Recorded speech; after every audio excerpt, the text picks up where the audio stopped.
Hello, everyone, and welcome to the Wrestling Experience. My name is Earl Cole, and tonight is the night. We have a jam packed night. It's a fun night of the Wrestling Experience. We've got Dynamite to discuss. We've got Revolution to predict. We've got an Elimination Chamber to rewind. And we've got wrestling news. It's a jam packed show. It's a fun show. And it's about to get underway right now. Welcome to Planet Experience. Welcome to the Wrestling Experience.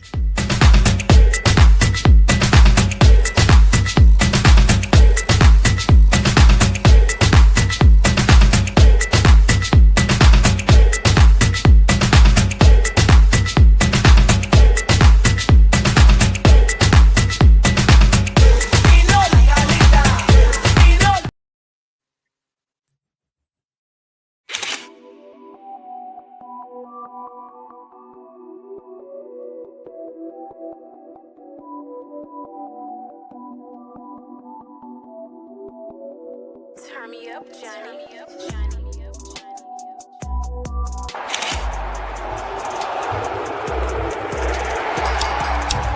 You landed on that mothership.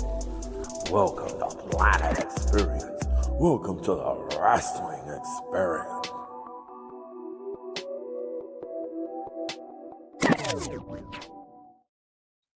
All right. All right, and my guest is here, ladies and gentlemen. Please tell me one the one and the only. Hula Gremlin. Hula Grim. How you My doing man, tonight? what is good, sir? What is good with you? I am doing so well. You know, every time you come on this show, Hologram, the mercury just goes through the roof. It really does. Correct me if I'm Um, wrong. Did I hear? I could have sworn during that intro of yours just now. Did I hear a lighter flickering? Did I hear a little uh, a lighter, perhaps? I don't know. It must have There's been the song or what. was I there some don't know. was there some burning of some plants going on in the intro that I No, didn't detect? I didn't burn any plants. Everything got a little bit mellow and a little bit chilled out, man. I wanted to raise the crescendo, and then I wanted to bring it down a little bit. I never noticed that in the intro before. I'm like, oh shit, I like that effect. I started to feel like I was tripping. Well, I'm like, hologram, pass it this way, buddy. Pass it this way. well, Hulu, it's so good to see you. It's good to hear from you. And I'm going to tell you this much: we're going to start this party off with the elimination chamber. And I'm going to tell you this much: we're rewinding the elimination chamber, ladies and gentlemen. And this chamber was absolutely one of the best chambers I have ever seen and witnessed in modern wrestling era. And I'm going to tell you this much. The predictions that I did, the predictions that I did, half of them came true. Half of them did come true. I did predict some of them, and half of it came true. But let's just dive into the whole thing. Let's just go into the whole package here. All right, let's talk about the women's match. The women's elimination chamber match. What an improvement from last year, and what a shocking opening to it. I told him I now Hooligan was here last week. He was here last week when I made that prediction that Jade Cargill would have came back and attacked Naomi. And did she ever? And did she ever? And did I predict that? Yes, I did. And did it come true? Yes, it did. Yes, it did. It did indeed. Um, Hooligan, I'm going to go to you first. What did you make of the women's chamber, and what did you make of the shocking return of Jade Cargill?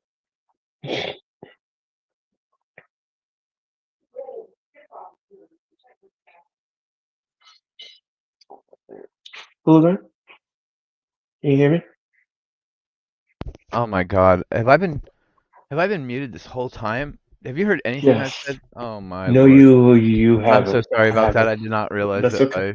I'm so used to muting my mic all the time out of habit.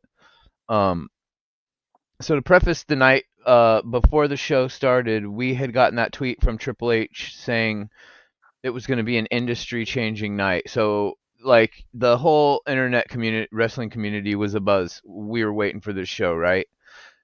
We knew something big was going to happen. However, I didn't realize, I don't think anybody thought that the show was going to start with once everybody got into the ring and into their respective pods.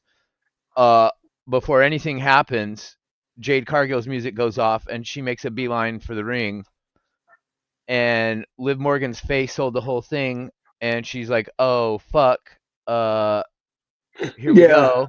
She said it wasn't me. You could read her lips. She said it wasn't me. It wasn't me. And Jade Cargill gets in the ring and pulls back to swing on Liv, turns to her left, and blasts Naomi right in front of Bianca Belair's pod. And that's how we started off the chamber. And when that happened, it was like, oh shit, okay, let's go. And Jade Cargill looked amazing. Them shots she was throwing on Naomi were stiff. Uh, yeah, I was not anticipating Jade Cargill to kick the show off. So that was the shot of adrenaline we all needed right into our little spot right here to get the show going, and it delivered. That was a great way to start the chamber, in my opinion. Yeah. Daniel Veritas Sports. How's it going? Jeffrey. How's it going? Thank you very much. Hooligan's always in the chat. Thank you very much, Hooligan, for your time and energy. Um, Jeffrey says, love how Jade was mocking Naomi right in front. Yeah. Hello, everyone. Mia, how you doing, Smarks? How you doing, Mia? It's Look, mid Mo Smart. That's my homie Jeremy. yeah, mid-host My Smarks. friend. Thank you so much. Thank you so much. And how you doing? Hit the like button. Hit that like button, everyone in the chat. Thank He'll you hit so it. much. What's up, Earl Hooley, my guy? Yeah, what's up? Nice to meet you. Very nice to meet you. And welcome to the wrestling experience. Welcome to the experience. We're talking Earl, about the elimination. Yeah, yes, Hooligan, I'm sorry. you follow him. Okay, You've met before. okay. Oh, okay. Just letting you know. My mind is, all, I know it's when you it's been a constantly long time. see It's words on it's a been a screen long without time. a face, it's hard to Yeah. differentiate everybody. I get it. I get it. Well, welcome aboard. Anyway, getting back to the elimination chamber. It- let's just dive into this for a second. I said last week that Jay Carter was going to return and attack Naomi. I did say it. And it came to fruition. The prediction came to fruition. Now, I said Bianca Belair would win the chamber. She did. So all of the predictions that I predicted in the chamber came true. It came true. And I loved it. There was no way Bianca isn't part of Jade's backstage beatdown, though. Well, yeah, I understand that, but I don't think Bianca had anything to do with it. I don't think Bianca had anything to do with it. Hold Whether on. she Hold knew it on. or yes, Hold on. go ahead. So Go ahead. so on Raw, we see Bianca on the phone talking to what appears to be her husband based off of what she said in the phone conversation. However, the fact that like we're getting this angle where she's torn because she won the chamber, but she also witnessed this beatdown of Naomi, who she's been on the run with for the last couple of months, while Jade Cargill's been out, and she hasn't gotten an explanation yet. I would think. I just feel like Bianca's been acting a little heel-like uh, in her promos recently, and I don't know if they're doing that to kind of swerve our attention that direction. But I read this morning, and for the record, real quick, Earl, I had been saying up until this point that I think that Naomi and Bianca were in on it both. And I think that Okay. Jade doesn't realize that Bianca's part of it yet. However, I woke up this morning and I saw on Twitter a tweet that made me very curious, and it was a picture of Bianca Belair and Bayley with their arms around each other, and the tweet was from, shoot, I don't have my phone on me. Wrestle oh shoot. I want to give credit to the account. I'll have to find it in a minute, but regardless, it was a stat that said something about Io Sky. And there was only two wrestlers that have that, oh shoot, I can't remember it now. I'm drawing a blank and I'm so frustrated because this is embarrassing. Uh, it made me rethink my whole assessment of this angle, and I think there maybe possibly be the scenario where Bailey is the mastermind behind this all, and nobody sees this coming. Because if you go back Uh-huh. to last year, Right. Bailey, when she got kicked out of Damage Control, she fought Dakota Kai, I think it was, and she lost to Dakota Kai, and then she went on this kind of she got into it with Bianca Belair, and they never really finished that angle. Well, she did, and she was also she also was feuding with Io Sky. She also feuded with Io Sky. She also feuded with the entire Damage Control, or as I like to Yep. call them, Boring Control. Right. Um. So Jeffrey says, I think Meta Girls help Naomi because we haven't seen them in 2 weeks in NXT. That could be too. Well, that could be that too. But like I said, everything I said in this chamber did come to fruition, and my predictions came true. So Naomi is the number one contender. Then we move on to Monday Night Raw. Monday Night Raw, we saw the most shocking thing. Again, Triple H is twisting the knife in the WrestleMania road. Io Sky wins the belt over Monday Night Mommy. It's one of the most shocking things I've ever seen in my life. It was shocking. It was shocking. I thought she was gonna retain. I thought she was gonna retain, but then she was playing with Bianca on the floor, and she got distracted, and Io took advantage, and she wins the belt. Triple H swerved us again. Yeah, he did. He did, Jeffrey. He certainly did. He keeps twisting that knife. And by the way, courtesy of courtesy of the courtesy of the PW Insider, I'm gonna quote here. The WWE says they are not done with the twist and the turning if the road to WrestleMania. So I think we're going to be in for more shocking moments. And I think we're going to need to watch SmackDown tomorrow night because I think we're going to be getting something else in the cook pot of Triple H. I hope so. I Um, mean, because we have yet to see SmackDown. Uh, we've got a banger of a show coming up in your neck of the woods next week. yes, and I cannot wait. Are you I going? cannot wait for. Oh, yes. Are you going to Oh, go to yes. NXT Roadblock? No, I'm not going to NXT on Tuesday night. I can't. I got to work the next day. But I am attending Raw in the Garden on Monday night, and I cannot wait for that. We're getting a steel cage match. We're getting a tornado tag team match. This Raw is going to be off the hook for Madison Square Garden, and I'm so glad Triple H has booked it like this because the crowd in New York is going to be off the meter, off the chain. They are going to eat every nuance of the matches that the Triple H is going to bring out of the curtain, and I cannot wait. I cannot wait for Madison Square Garden. It's going to be a fun night of wrestling inside the Garden. Um, Jeffrey says SmackDown needs help with Jade Cargill, Cody Rhodes, and Randy Orton in Philadelphia. Yeah, well, I'm going to talk about Cody Rhodes in a minute this Friday. Yeah, I'm going to talk about Cody Rhodes in a minute. And by the way, Jeffrey, I'll be on the air with SmackDown at 7:50. If you want to join us on the chat, You are welcome to join us on the chat Friday night at 7:50 Eastern Time for Friday Night SmackDown as I bring you Friday Night Smackdown from the city of brotherly love, Philadelphia, and the Wells Fargo Center, home to WrestleMania weekend. And it's going to be a fun night of wrestling inside Wells Fargo in Philadelphia. But just get back to the chamber. Let's get back to the chamber. All right. We talked about the women's match. Hooligan, let us talk about the unsanctioned match. This was Kevin Owens taking on Sami Zayn. The Are we match, skipping the women's tag match? no, we're gonna talk about the entire match. We're gonna talk about Okay. everything tonight. Oh yes, we're gonna talk about it. Yeah. Yes, we're gonna talk about We're that just that bouncing women's around. tag team. Okay. All right.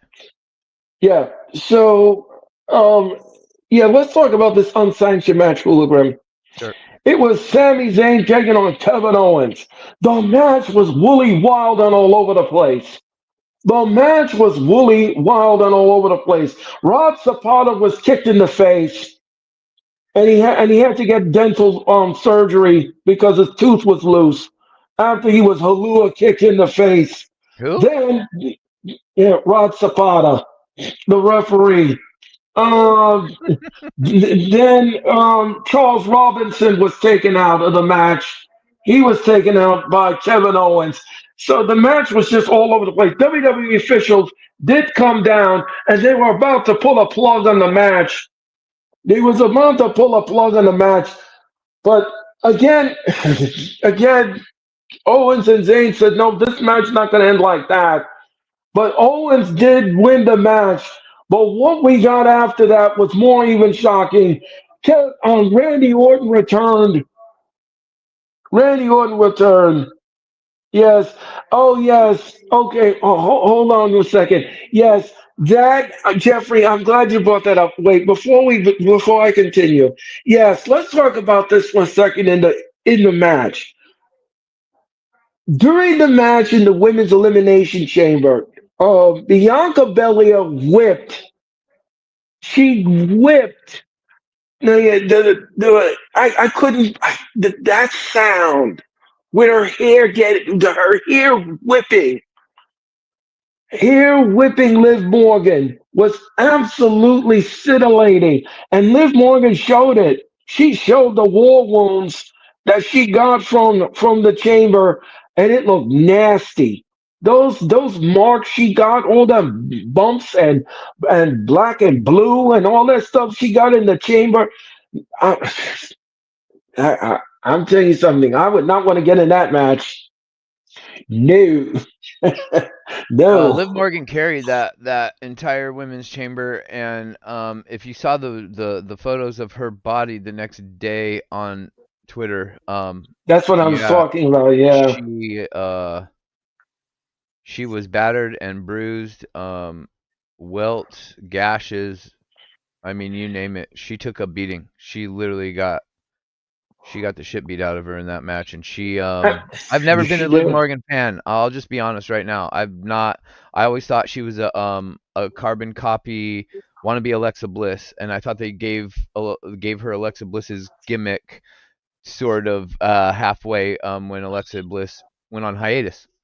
Right. And until this night, I I shitted on Liv Morgan a lot, and I said on Twitter I will never ever disparage her name again. She has earned my respect, and she has improved 100 times over since she debuted in NXT all those years ago.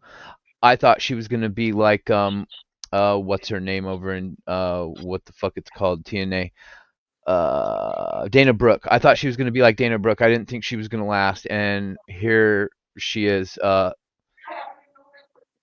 absolutely carrying the torch for the women in the elimination chamber, and that was probably the best women's elimination chamber that I've seen. Maybe Yes. you can compare the inaugural one that Alexa Bliss won in 2018. That was a good one too.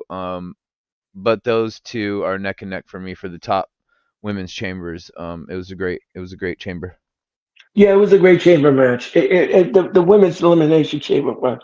Yeah, the elimination chamber. Yeah, poor Charles Robinson. Yes, poor Charles. Oh, and He big up, will. shout out real quick to Roxanne Perez, who had an awesome debut Yes, uh, yes, at a PLE, and the fact that she was yep, already getting put in the chamber with all the top ladies. Um, I love everything they're doing with Roxanne. yep. So getting back to the unsanctioned match.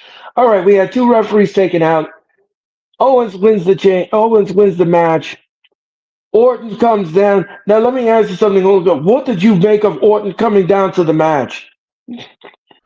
I think we were expecting Randy Orton, so I don't think it was a big shock. I think every time there's a surprise return, you hear the loud Randy Orton's gonna get a pop for his return every time because he's Randy Orton. So this wasn't as shocking of a return to me because I think a lot of us expected it, but it was something Right. that very much needed. I mean, his presence has been very missed on the roster, so to have him back is huge. Yeah, I agree. I agree with your assessment, and that's brilliant by you, Hulagan. Yeah, I shout out to Roxanne Perez because she was a star. She was a star in the match. She was a star. Yeah, I Her really like debut. how she's bouncing back and forth between the main roster and NXT still. Also, I really like that. Yeah, that's good. And they're gonna book her correctly, I hope. Um, so yeah, so that was the women's elimination chamber. That was so. Now we're gonna talk about the unsanctioned match. All right. Orton wanted a piece of Orton wanted a piece of Owens. Owens wanted a piece of what you know something. This match is gonna happen at WrestleMania. I smell it a mile away. I smell it a mile away, and they're gonna book this match for WrestleMania. There's just no doubt about it. Orton wants revenge on Owens after what he did to him, after putting him on the shelf for many months. Yeah, he's gonna get his revenge. He's gonna get his just deserved Did at Owens WrestleMania. did Owens give Orton a package pile driver, Yes, he did. and that's why Orton's been gone? That's right. Yeah, yeah. The You are punt kick is correct. coming. The punt kick is coming at Mania. Yep. We're getting Yep. Legend Killer Randy Orton back. Yes. He might come out to his old Yes. Randy Orton music. Yep. When Hey, that. nothing you could say. Nothing's Yeah. gonna change what you did to me. Oh, I love that Randy Orton, man. I love it. Love it. Love it. We're gonna see what happens at WrestleMania. All right. All right. Let's talk about the well. This match was. I didn't really have any expectations for this match. I really didn't. And I said to Hologram last week. I asked him. I said, "Why is this match happening? Why is this on this match? Let's talk about this tag team women's match. All right. We had Tiffany Stratton and Trish Stratus taking on Nia and of course her protege, the Poison Pixie. All right. The match was, yeah. The match was, Poison to our eyeballs. the match was all right. The match was fine for what it was. I was Poison just is so glad. right. Makes you get up and have to go piss. Yeah, yeah. I'm gonna tell you this much. Um, all right. All right, I'm going to say this, and I said this last week, the whole one. I don't understand why. Now I understand why this match was booked. Trish is celebrating 25 years in WWE, and she's a Toronto native. So that was the only reason. That was the only reason this match was booked. It Oh, was the only.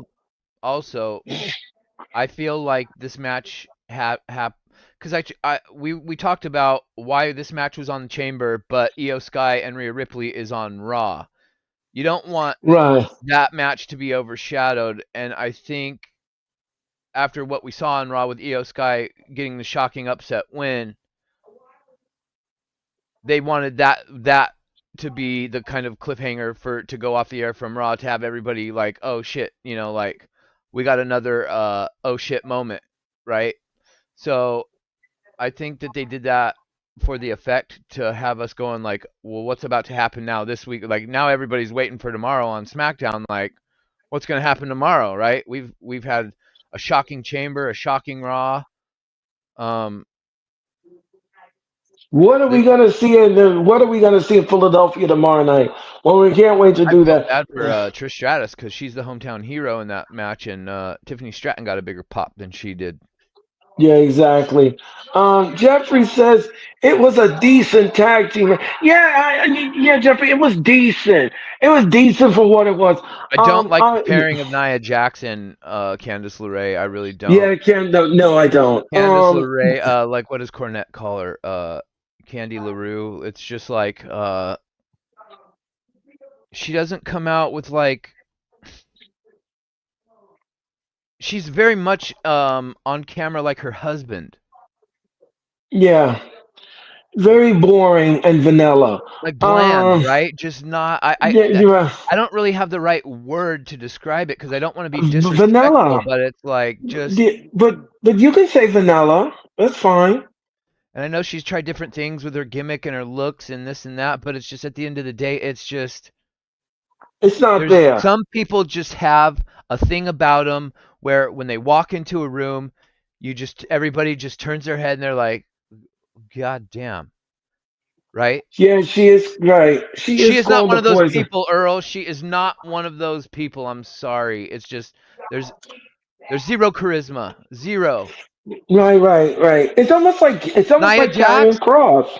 Nia Jax walks into a room. I can see everybody going, "Wow, who's that?" Right? A majority, maybe not everybody, but she has a more of a commanding presence. Candice LeRae would walk right into any room, at any place, anywhere of a public establishment, and nobody would even notice, bro. That's just how it Nope. is. Nope. All right.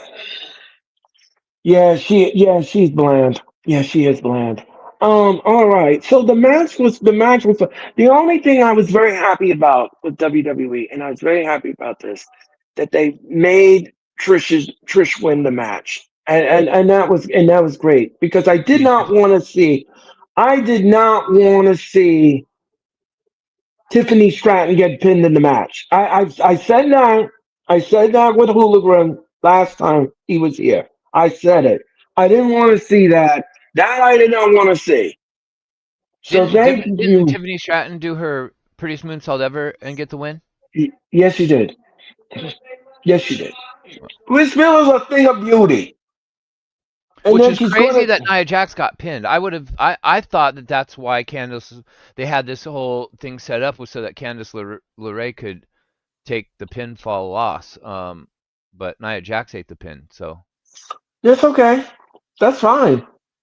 no That's pun fine. intended. By the way, I didn't mean that like Right, right, disparagingly saying ate the right, pin right. for Nia right. Jax, Yeah. but sorry about that. It's a wrestling term, everyone. It's a wrestling term. Sorry, I wasn't fat Okay. shaming. No, no. No, actually, It's to her credit, Nia Jax looks really good. She looks like she's like lost some weight, and she seems to be moving around in the ring better in my opinion. So it was a yeah, decent match. Kudos to them. yeah. And Nia Jax got the pin. Yeah. Candice always gets pinned. Yeah, that is true, Jeffrey. I agree with that. Yeah, I agree with that. So, Oh, what was that hooligan? I'm sorry. sorry, I bumped into something in my room. I didn't mean to. Just sorry about Oh, that. okay. No, that's okay. All right.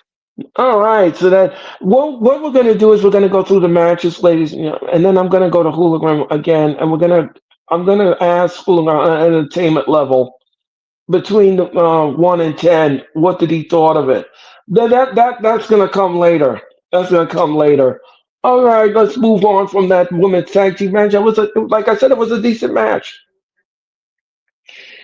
All right, we went Especially if you from needed to that. get some chicken fingers or a hot dog. It was Right. great. It was a great match. All right, we went from that to the men's elimination chamber. And ladies and gentlemen, let me tell you something. Let me tell you something. Again, my prediction came true. My prediction came true. John Cena wins the Elimination Chamber to Did close the. you predicted Cena, really? Good for you. Yes, I did.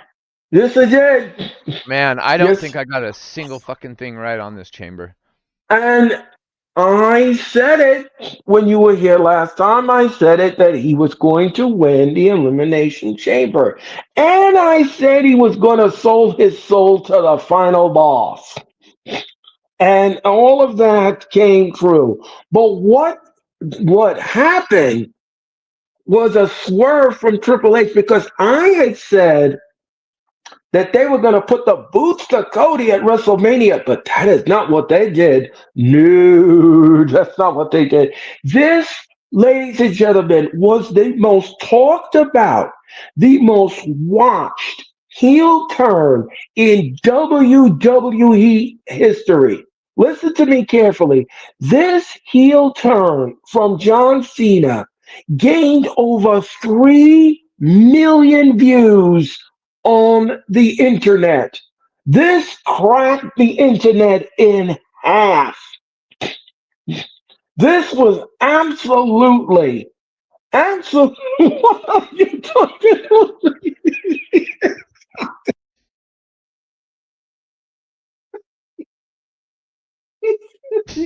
He's got his finger up his nose. Sorry. I'm trying to be I serious couldn't. here. Hold I on. know. I couldn't. I just saw it and I couldn't. I couldn't. I Anyway, had the idea and I couldn't stop myself. anyway, anywho, um, anyway, the match was fine. The match was fine. All right. But the chamber match was And fine. That's all you're gonna say about the chamber match? the, Come on, man. no, no, no, no, no. No, no, no, no. I got more to say. I got more to say. All right. This, ladies and gentlemen, was more than fine. This chamber was far surpassed any men's chamber that you have ever seen on the planet. And why I say that? Why I say that? Because first of all, we had the best heel turn I think I've ever seen in a long time. Then we had an obsession. Then we had another person getting. Let's see what's going on here. BS, ignorant spot, unnecessary hurt, Cody. Yeah, I agree with that. I agree with that. I do. I'm pissed off at Travis. Yeah. Well, I'm gonna explain what happened in the match. Jeffrey said Cena didn't hesitate on taking advantage of winning. We should have known he was gonna turn. Well, yes, yes. So Cena wins the chamber. Okay, Rollins again was obsessed with Punk, and it cost him. But this was not the end of the story. Rollins said on a previous Raw he was going to make dang sure that Punk did not win the chamber. Well, he did do that. He helped Cena win the match when he stomped on him. He stomped on him in the match, and he helped Cena win the match. Well, once the cage was lifted, Cena was still in the ring, and I said to myself, "Now, why is Cena still here? Why is Cena still here?" And it didn't dawn on me. It didn't dawn on me. I'm doing the match. I'm calling the match. I'm doing what I needed to do. I didn't. It didn't. Okay. All right. Cody Rhodes comes out. Cena is still in the ring. Cena is still there. All right. The final boss comes out with Mr. Travis Scott. Now, did I said, you? "Oh, So when Cena wins the chamber and then Cody Rhodes comes out, because you predicted Cena to win the chamber and also sell his soul, right? Because most people predicted, I think, CM Punk to win the Chamber. To be honest, that I saw going around the IWC, I thought that it was either going to be probably I don't remember what I picked because once the Chamber happened, I remember saying that I for sure thought Drew was selling his soul. I remember saying I thought Drew was going to sell his soul. Right, But I also predicted that Drew was going to be embarrassed in the Chamber, which he was. He got eliminated by a crucifix pin, right. like a roll up, and was eliminated quickly. So that was the only part of the Chamber that I got correct. But when Cody Rhodes' music comes out and you already see Cena left in the ring from the Chamber, so you already know what's about to happen because you predicted this, right? Yeah, I Because even mean, though for me Cena was in the ring, I didn't necessarily think that he was the one about to sell his soul well, because I thought this this was was. done brilliantly. Yes, I thought it was done brilliantly. I thought this was done brilliantly because Cena wins the I. Chamber and he's celebrating and everybody's like, yeah, and everybody's still like, holy shit, Seth screwed CM Punk, and everybody thought CM Punk was gonna win, but it's actually Cena that won, but everybody loves Cena now, so it's okay. And he's celebrating and waving to the fans, and everybody's like, wow, that Chamber was great. And then they don't even give it time to breathe. Cody Rhodes' music hits. So it was like, oh, they didn't even give Cena time to come out. So at that point, I'm thinking, wow, they're getting right to this Rock Cody shit. I didn't even think in that moment right away that Cena's still left over in the ring. He's got to be the one to sell his soul. That's how brilliantly I feel like that all played out because it should have been obvious to everybody right in that moment. Cena's the only one left in the ring. Who else is going to sell his soul? It had to be Cena. But the way it Yeah, happened didn't even have me consider that it was Cena in that moment. It was done awesome. I I I like that assessment of yours, Ulawin. I really do. This is why I bring you on all the time because you brilliantly break things down. But I predicted it. I said it. I said it. Yeah. Go back and watch the wrestling experience from last week. I said this. I said this. He was going to turn heel and he was going to sell his soul to the final boss. Yeah. Well, I did not see this. Well, okay. So Cena's in the ring. We had Travis Scott in the ring, and we had the final boss. Now, what did Cody say? Cody said something that I had never thought he was going to say to anybody. Anybody. But he told the final boss to go blank himself.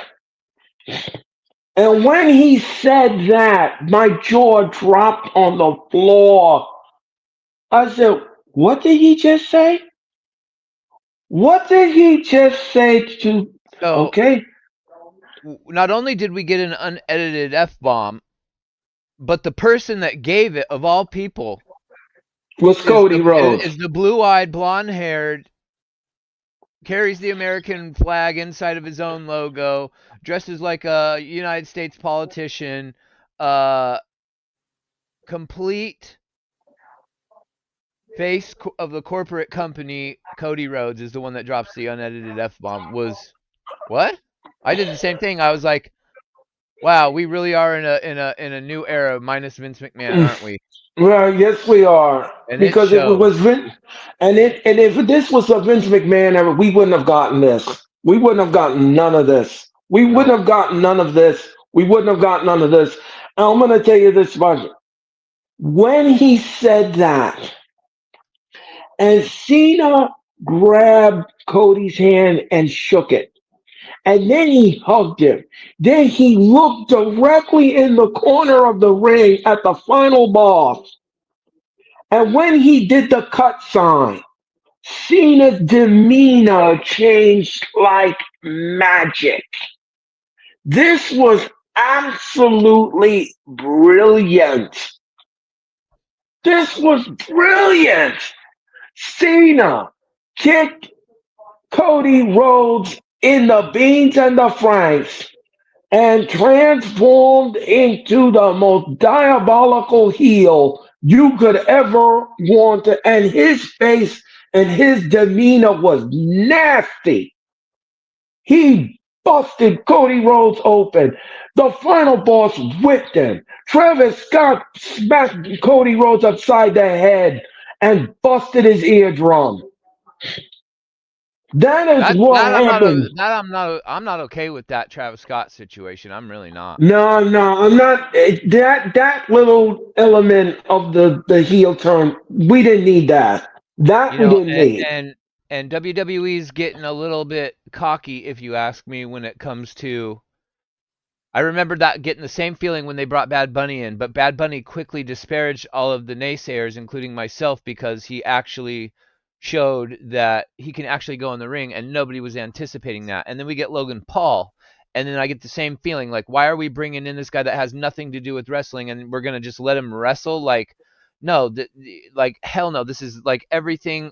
Like I can just hear all the old timers that are no longer with us, God rest their soul and everything, turning in their graves, seeing somebody like Logan Paul get to come in and get thrown right to the top spot without having to toil away for years and years and years to prove themselves, Right, right? So exactly. then Logan Paul gets that opportunity and he can actually go in the ring and he's really fucking good and it's really weird, right? It's like, how are you so good already when you had nothing to do with pro wrestling in your whole entire freaking life? How are you this good already? So that being said, they bring in Travis Scott. That doesn't mean that he's been trained properly. That doesn't mean he's spent enough time in and around the business to know that when you get out there in front of that many people, like he said backstage, he felt like he was a god, right? And then you get that adrenaline pumping. You don't know. You need to be able to learn how to carry yourself through that. Right. And clearly, Travis Scott has not learned that yet. And I No. mean, he literally cracks Cody on his ear, like flat palm, open palm, Right. rock his Yeah, ear. that's why Stop. he's got a Why would he busted. do that? Why ask him? And then Because and then The Rock is saying at the press conference after the show, he slapped the shit out of Cody Rhodes tonight. It's like, did you know how badly that was botched? Like, you he can didn't laugh care about it about that. now, but yeah, Rock didn't. He didn't care. Remember, he is on the board of TKO. Remember that. Oh, Um. one person that doesn't give a flying shit about that is one Phil Brooks. Right. Well, Let it come on down. That happened on Raw, and he took the microphone cover off the Raw microphone and threw some pipe bombs. This past Monday night on Raw towards The Rock, he called out The Rock. He called out Cena, and I mean, this was just absolutely one of it was wild. But then let's get back to this heel turn. All right, Cody Rhodes is left laying in the ring. The broadcasters got off the microphone and got in the ring. Michael Cole was the first person in the ring, concerned about Cody. Cody said his equilibrium was off because of the Yeah, busted eardrum. no shit. Well, he suffered a black eye and a busted eardrum. So, Is he gonna be able to so wrestle? well, we're gonna have to see about that. Um, They got a big so European tour coming up, after next week. right. And by the way, on the European tour, I mean, from what I was reading, Punk has been pulled from the tour, What? and he's not coming on the tour. He's not Why? coming on the. There was no explanation given. Uh-oh. Uh, there was no explanation given, but Punk has been pulled. Okay. Okay, so, mm, that's kind of a spoiler if you ask me. Yeah, well, um, so that's what I read from yeah, That that's means what I I'm gonna end read. up being right. That means I'm gonna end up being right. Haha. Okay, all right. So, um, yeah, um, and we're not going to be seeing Cena until the European tour. So Cena is not going to be appearing in the United States on TV anytime soon. You're going to have to wait until the European tour Yeah, it's like 2 more to weeks, I see. think, until he's scheduled. Yeah, yeah. The Raw crew is flying out this after the Madison Square Garden show. They will be flying out of states after Raw is done and over with. The crew will be flying out, and then when SmackDown does their show in Philadelphia, I believe that they will be flying out as well. So yeah, so this is going to be this is well. Anyway, getting back to the heel turn. This heel turn was the most talked about thing on the internet. All in Earl, all, everywhere. Yes. now, those of us wrestling fans, I think we all understood in the moment how massive what we saw was. We just were trying to process because we never thought we would see it. Right? It got to let's be real. Even though you predicted it to happen, could we really like the thought of actually seeing it come to fruition is hard to envision, right? And then we're in that Right. moment and we're watching John Cena turn heel, and where everybody is collectively, holy shit, they finally did it! Like no way. Now, in terms of being wrestling fans, we all realize what a huge moment that was. However, the next morning, when I go to my phone, I see Shannon Sharp is talking about it on his podcast. I see all the Mm-hmm. morning news shows are talking about it. I Mm-hmm. mean, the whole fucking world saw it, Earl. Pardon my French. Yeah, I mean, It like was I said, huge. Holmgren, this was the most shocking thing I have ever seen and I'm a Cena fan. I am a John Cena fan. I've been a fan of his for a very long time, and so is the kids, and so is everybody, and all his philanthropy, and everybody else, and everybody who is a staunch John Cena fan was some fans loved it, and some fans who are staunch Cena fans they did not like this heel turn whatsoever. But I'm telling you something, it was brilliant. There's just no way for me to say it was brilliant. It was done correctly. This heel turn was done correctly. Shocking? Yes. Mind blowing? Yes. Talked about? Thought provoking? Yes. Yes. It All of was that in a bag of chips. Mhm. the face that he makes when he's hugging Cody, when he's looking That's at The what I'm Rock. saying. That's what I'm saying. That And face is when already the plastered everywhere, all over the internet. I mean, it's yes, literally everywhere. That's all I've seen for 5 days now. It's absolutely. It's one of those things where, yes. like, when Hulk Hogan turned heel and they formed the NWO and it changed wrestling. We don't know what is coming our way with this heel turn, but I feel like it's one of them moments that has the opportunity in another 20 years. We'll look back on this moment like we look back on the NWO happening 20 years ago and saying the same thing. Like that moment in history when John Cena turned heel changed the business. We might be saying that. Yeah, I mean, this to me. This to me was absolutely one of the most brilliant things I have ever seen on television and wrestling and in pay-per-view genre. This was absolutely I mean, what I predicted, and how I predicted it, all came to fruition in one night. I, I, I, I don't know what else to say. I have no idea what else to say. And on an entertainment level, this thing gets a 10 for me. This I think elimination this is my main, favorite chamber. I really do. yeah, this men's match, this men's elimination chamber gets a 10 for Um, me I on predicted the that entertainment. Tammy and Kevin Owens was gonna steal the show. However, I feel like the men's chamber, with how it played out towards the end, that interaction with Cena and Punk, and how Cena holds his hand out to shake his hand, and Punk shakes his head no and pulls him in and hugs him. That was a great moment. That was a great visual.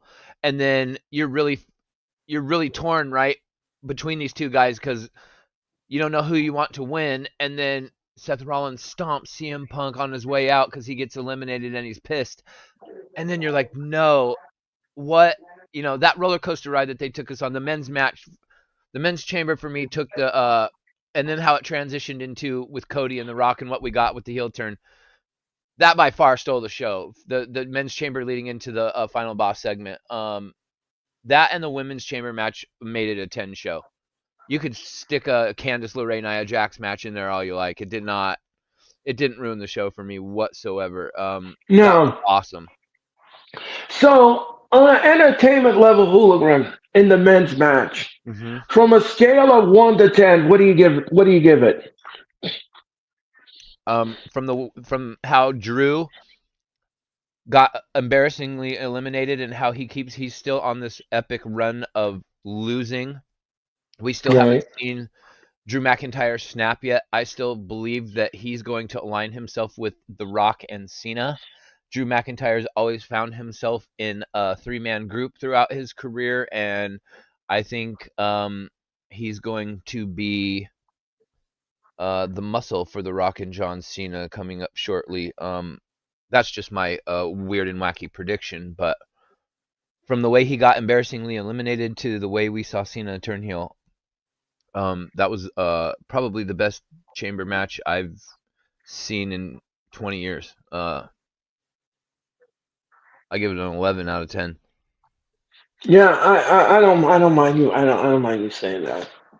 I I think give that it was a 10. brilliant. I give it a 10. Yeah, yeah. No, no, I mean, you're absolutely right. If I could raise it any higher, I would give this 11. I It mean, exceeded my expectations. it did, and this Ben Saber match was great. This was absolutely brilliant. Everything that was done here was done correctly, And let me just throw and in real quick, CM Punk, upon return from his tricep injury, has gone through a strap match, a Hell in a yeah, Cell match, a War Games mm-hmm, match, a Royal mm-hmm, Rumble, an yeah, Elimination Chamber cage match. mm-hmm, What else is he? He's about to be in a steel cage match in Madison Square. I mean, did we mm-hmm. predict Punk was about to come back? Like he was pretty injured up and banged up in his AEW run. That absolutely, we all know how that turned out in a debacle. He parlays that over to WWE and saves his career. I don't think I foresaw him at this stage of his career being in all these stipulation matches right away, especially after coming back from an. He wasn't in WWE very long before he tore that tricep. Right. Um, I mean, he's been and putting on banger matches. yeah, he does. He does. He puts on banger matches. That's what Punk does. Banger matches. He puts on banger matches. Shout out to Jeffrey in the chat. You're right. Cena's gonna break hearts when he attacks our truth. Ron Killings follows me on Twitter, and He was not, he not is an absolute I'm gem. okay. Not okay with that He's an either. Yeah. absolute gem. He came to the parade, a hardcore title and slammed Cody. And yeah, Huh? you're right. I agree. Bring on the receipts. Jeffrey says The Rock told Travis to lay it on Cody. There was a difference between actually hitting him and acting. Yeah, probably not going to be cleared for a week or two. Yeah, that's true. Cena posted basic thugonomics theme after the heel turn on TikTok. Oh, okay. The poster should have given us a clue. The Rock, Travis Scott, and Cena. Yep. And then Jeffrey says WWE posted a full segment on YouTube, gained 6 million views. Yes, it did, Jeffries. We will remember where we was when we saw it. Yes, we will. The PPP gets a 10 for me. That's correct. John Cena is breaking. Yep. Cena, CM Punk is doing the best so far since his return. Yes, I agree with that. He follows everyone. Yes. So this was probably one of the best bench chambers I have ever seen to date. This was probably one of the best men's chamber matches I have seen to the date, and this was great. And Hologram is absolutely right. This stole the show. This absolutely stole the Like show no one's gonna with forget. Like all. if you were watching that moment, you'll never forget that moment as a wrestling Oh, fan, ever. absolutely no. Oh no. Oh never. Oh never. Never. No. No. Never. Never. Never. Never. I will never forget March 1st, 2025, as long as I live. Never. Never. Never. That promo Um, that CM Punk cut on Raw the next night on that March was 2nd. fire. That was Sheesh. fire. Getting right up close into the camera, calling Dwayne a bald fraud, telling Cena he'll be seeing him down the road. Am I excited for this year in WWE, man? We got, who'd have thought in 2025 we got The Rock, Cena, and Punk? Because remember, when Punk was, before he left, he had that feud with The Rock and he had that feud with Cena, right? Now we're getting those three guys Right. again, what, 12, 13 years later? And now they're Right. all old Exactly. and they're all dads and shit basically now. I know CM Punk, but he's looking like a dad, you know what I mean? He's got Larry and stuff. He's of that age where he looks like a dad. Right. Now they're all a Well, little bit I'm. older, a little bit more mature, a little bit wiser, and they are creating some pretty. I never would have thought that them three all these years later would be creating some iconic moments still in Yeah. 2025. Bruce, how's it going, Bruce? How's it going, Bruce? How's it going tonight? We live in a world where Orton is a face and Cena's a heel. Yeah, Hologram and yes, yes, yes. That's right, Jeffrey. That's right. Earl, I hope you're having a great day and feeling good, and that your night is going. Yes, everything is going great, Bruce. Thank you so much for your comment and your great thoughts. Thank you so much. Earl, I'm doing better, so thank you for asking. Oh, that's great, Bruce. I'm glad that you're doing well. And welcome aboard. Everyone in the chat, please make sure you hit the like button, smash the like button, and tell all your friends, all your neighbors that the wrestling experience is on the air. I'm Earl Cole. That is the great hooligan. And thank you all so much for watching the wrestling experience. All right. Hooligan, on a scale of 1 to 10, what do you give the women's tag team match? for the chamber. No, the women's tag team match. Nia Jax and Candice LeRae taking on Yeah, yeah, Tiffany Stratton. yeah. Yeah, that. That's what I meant at the elimination chamber. I didn't know Yeah, if yeah, we were talking yes. about Raw. I don't know what we were talking about. Okay. You're Um, right. what do I give the match out of 10? A scale of 1 to 10, I would give it. It wasn't terrible. I just feel like Candice LeRae brings anything down a couple of notches. I think it. Uh, I just Nia's much better in the ring. I love Tiffany Stratton. Trish Stratus is, she's a legend, so I pay my respects to her, even though I don't really care to see as much of her as we've been getting. I understand why she was there. She was like, the blueprint, and then Tiffany Stratton's like the new protege, the one that they're modeling to be like Trish Stratus. So I get all that. I'll give it a 7.5 out of 10, and that's being generous. It was more like probably like a 6.5 out of 10, and some people would probably go lower than that. But I'm being because the chamber was so awesome. I'm just gonna be nice. Um, Jeffrey gave it a 6. Yeah, Yeah, I agree. I'm gonna go below sea level, yeah. as everybody. You know what that means. The match Earl's not was playing around. fun. No, the match was fine. But to me, it just had no value to it. I mean, I'm sorry, but it was just. Do I want to see it again? No. Um. So for me, I'm gonna give this match a 3. The match gets a 3, and that's the best I can do for it. It's the best I can do for it. Say Oh, what? yes, the match gets a 3, and Well, now that's I the feel best. stupid. Well, hold on now. Do No, no, you no, no, feel no, no, no, no, more? no, no, no, no, no, no, no. I'm changing my score, man. I'm changing my score. I thought if I went too low, I was gonna get heckled by you.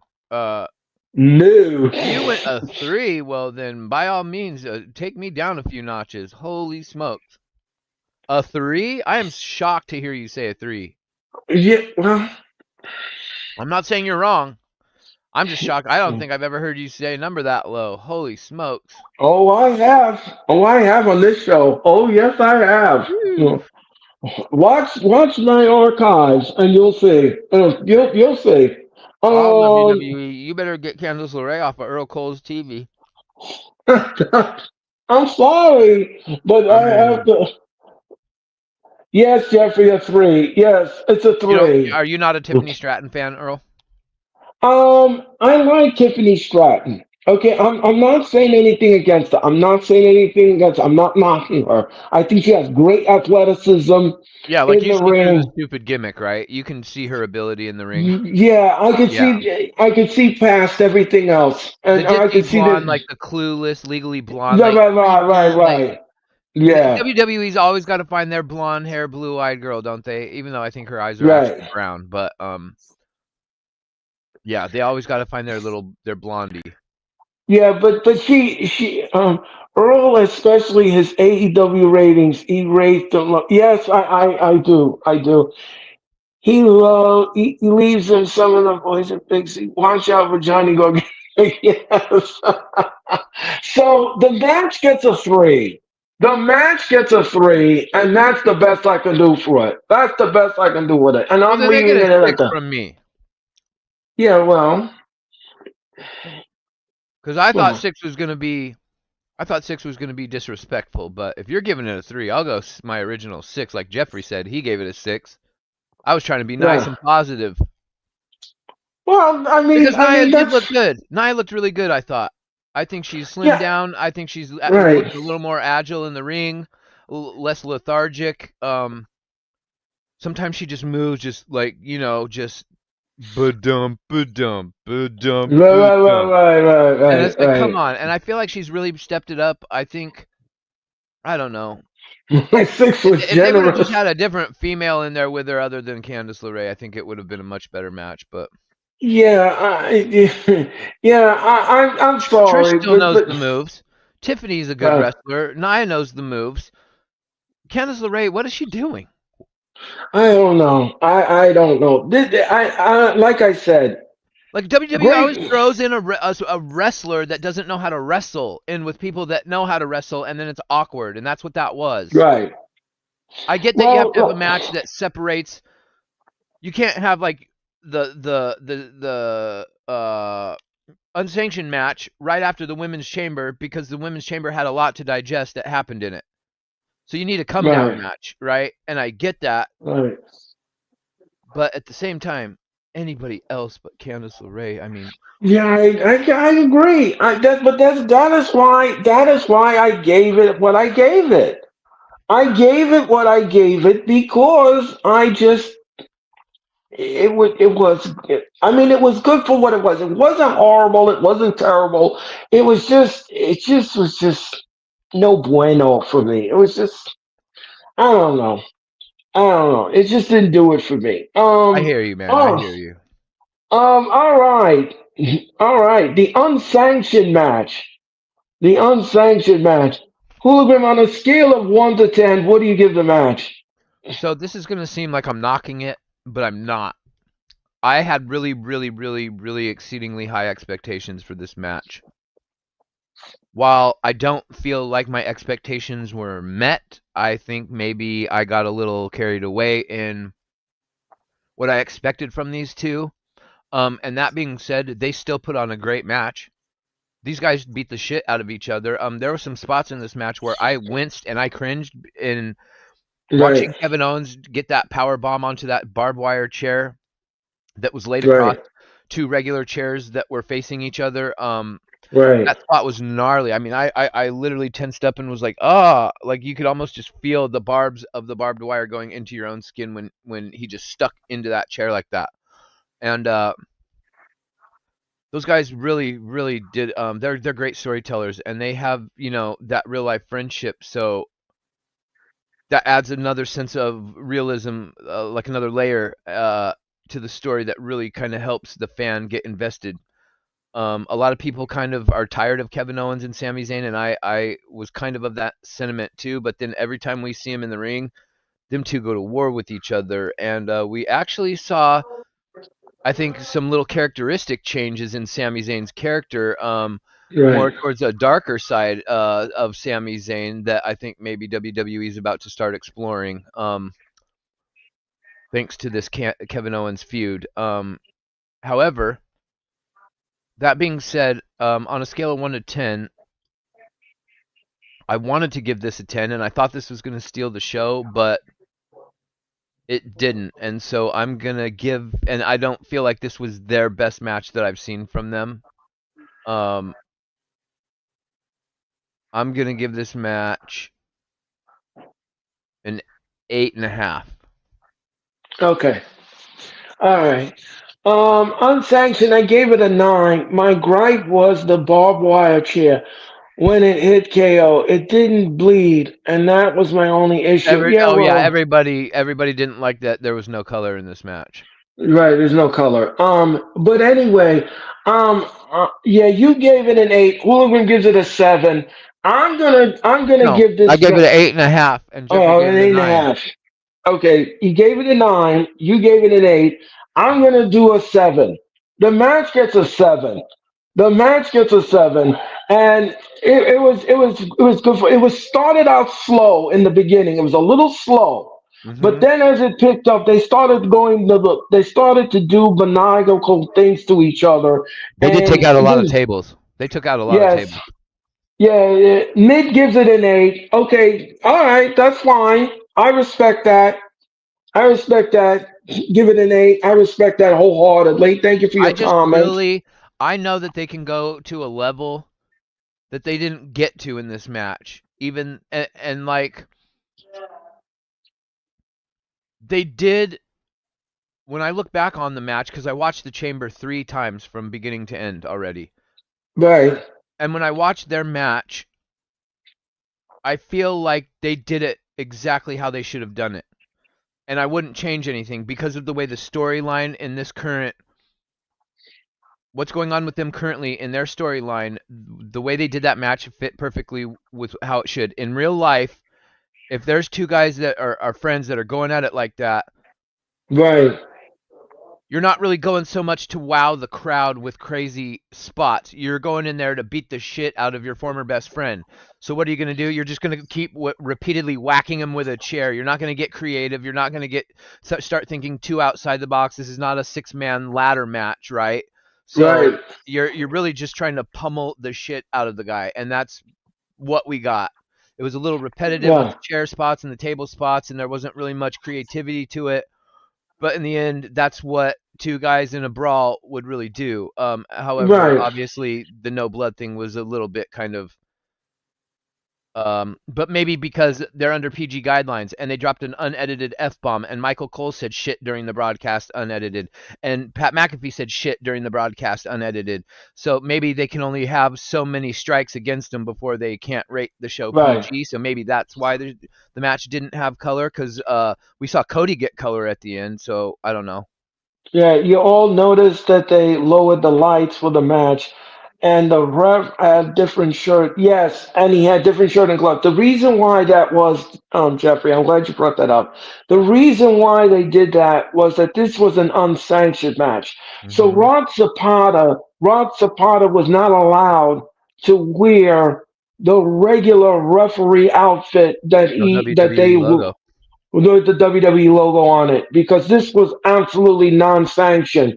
So he had to dress in what they provided for him, that referee. So that whenever you see an unsanctioned match, whenever you see that, don't look for the referee to wear the same outfits he's been wearing on TV regularly. Because if it's unsanctioned, that means that the organization has wiped their hands of it. They don't want no part of it, and they don't want their referees wearing their logos.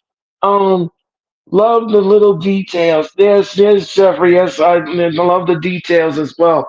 Um, okay, so we move on from that to the women's elimination chamber. All right, Hooligan, from a scale of 1 to 10, what do you give this? I'm giving the women's chamber. I mean, I was legitimately entertained by this match from the get go. Having Jade Cargill come out and shock everybody right at the beginning. I mean, think Yes, about when have we ever had a return at the beginning of a match before anything started? We always right, have it during a promo segment or during a match as interference, or they come out after. I right, can't think of a time where we got a return to kick a show off ever. It was right. epic. It was like oh shit, okay, they came out guns a blazing. I mean, I was hooked from that moment on. So I'm gonna give the beating that Liv Morgan took. How Bianca sold the watching Naomi get beat by Jade in front of her in the pod, and she's helpless to do anything because she's locked in the pod. Um, Right. the story between Roxanne and Alexa Bliss that they're seeming to tell. I wonder if they're going to have something to do with each other at WrestleMania. And I'm all for that if that's the direction they go. I give this match. I, and they were physical too, man. I mean, this match was one of the better women's matches you'll see, especially with that many women together can kind of collectively not be very good. Um, and it was much better than the Royal Women's Rumble. I'm giving this a 9.5. Yep. Yeah, I agree with the women's chamber gets a 10. Before the match and the storytelling, yes, I agree with all of that assessment, Jeffrey. And that is why I'm giving this a 10. This match gets a 10. This match gets a 10 for me because this was all interwoven into what I call a tale, an interwoven tale. You had betrayal, you had jealousy, you had competitiveness, and you also had level of competition.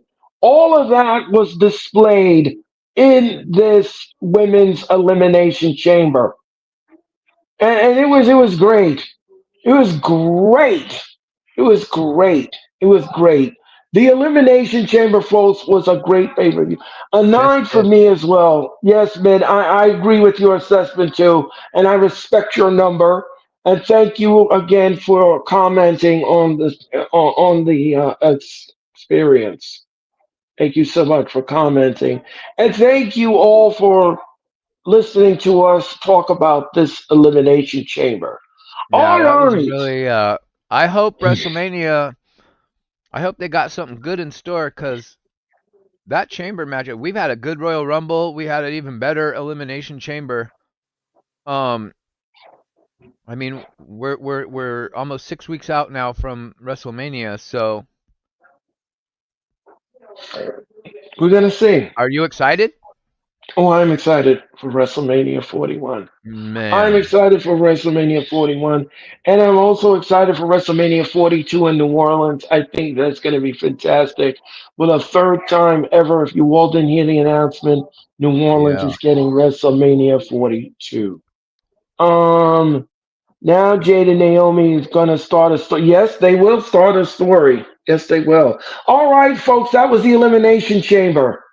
Now, let's talk about AEW Dynamite. Dynamite! Uh, Dynamite took uh, place last night.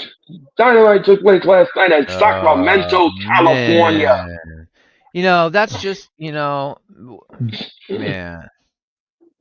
Yeah, I know. You know, Dynamite's go home show was a like solid. when you're spending time with a pretty woman and the night's going really well, and you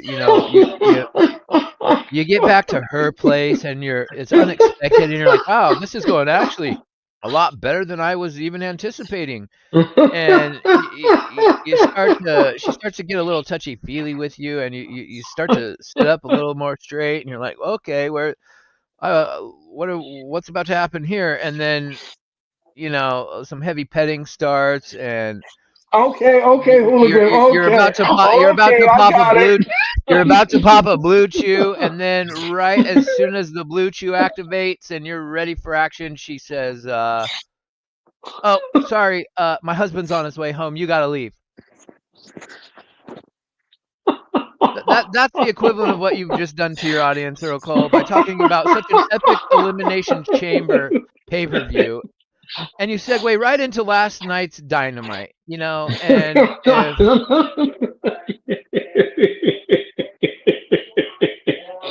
you know, I don't really know how else to describe it other than that once Okay, was all right. solid and erect is now limp and Oh yeah, dead. okay, yeah, okay.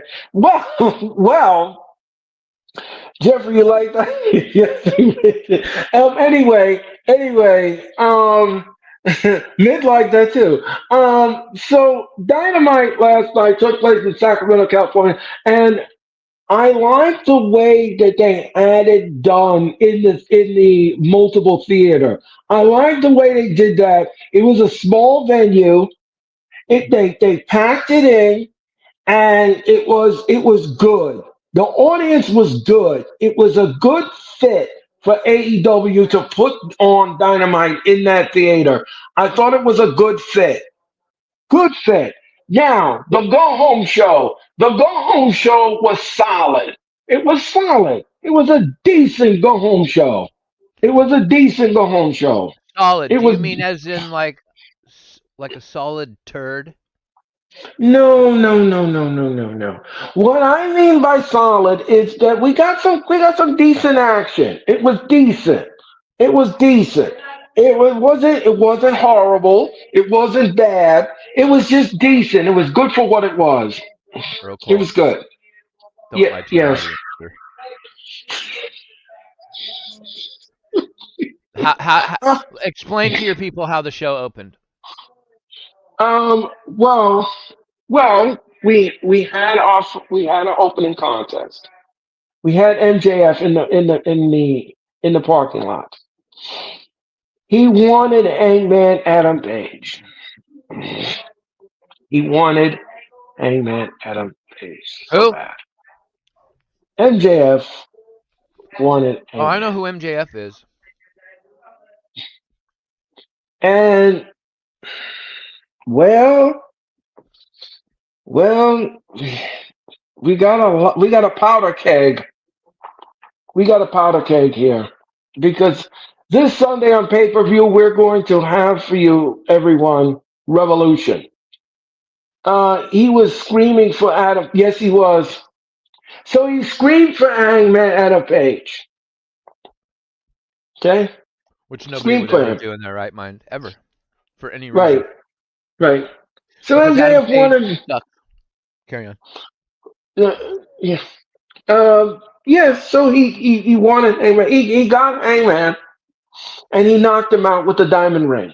Okay. All right. So we got that going on.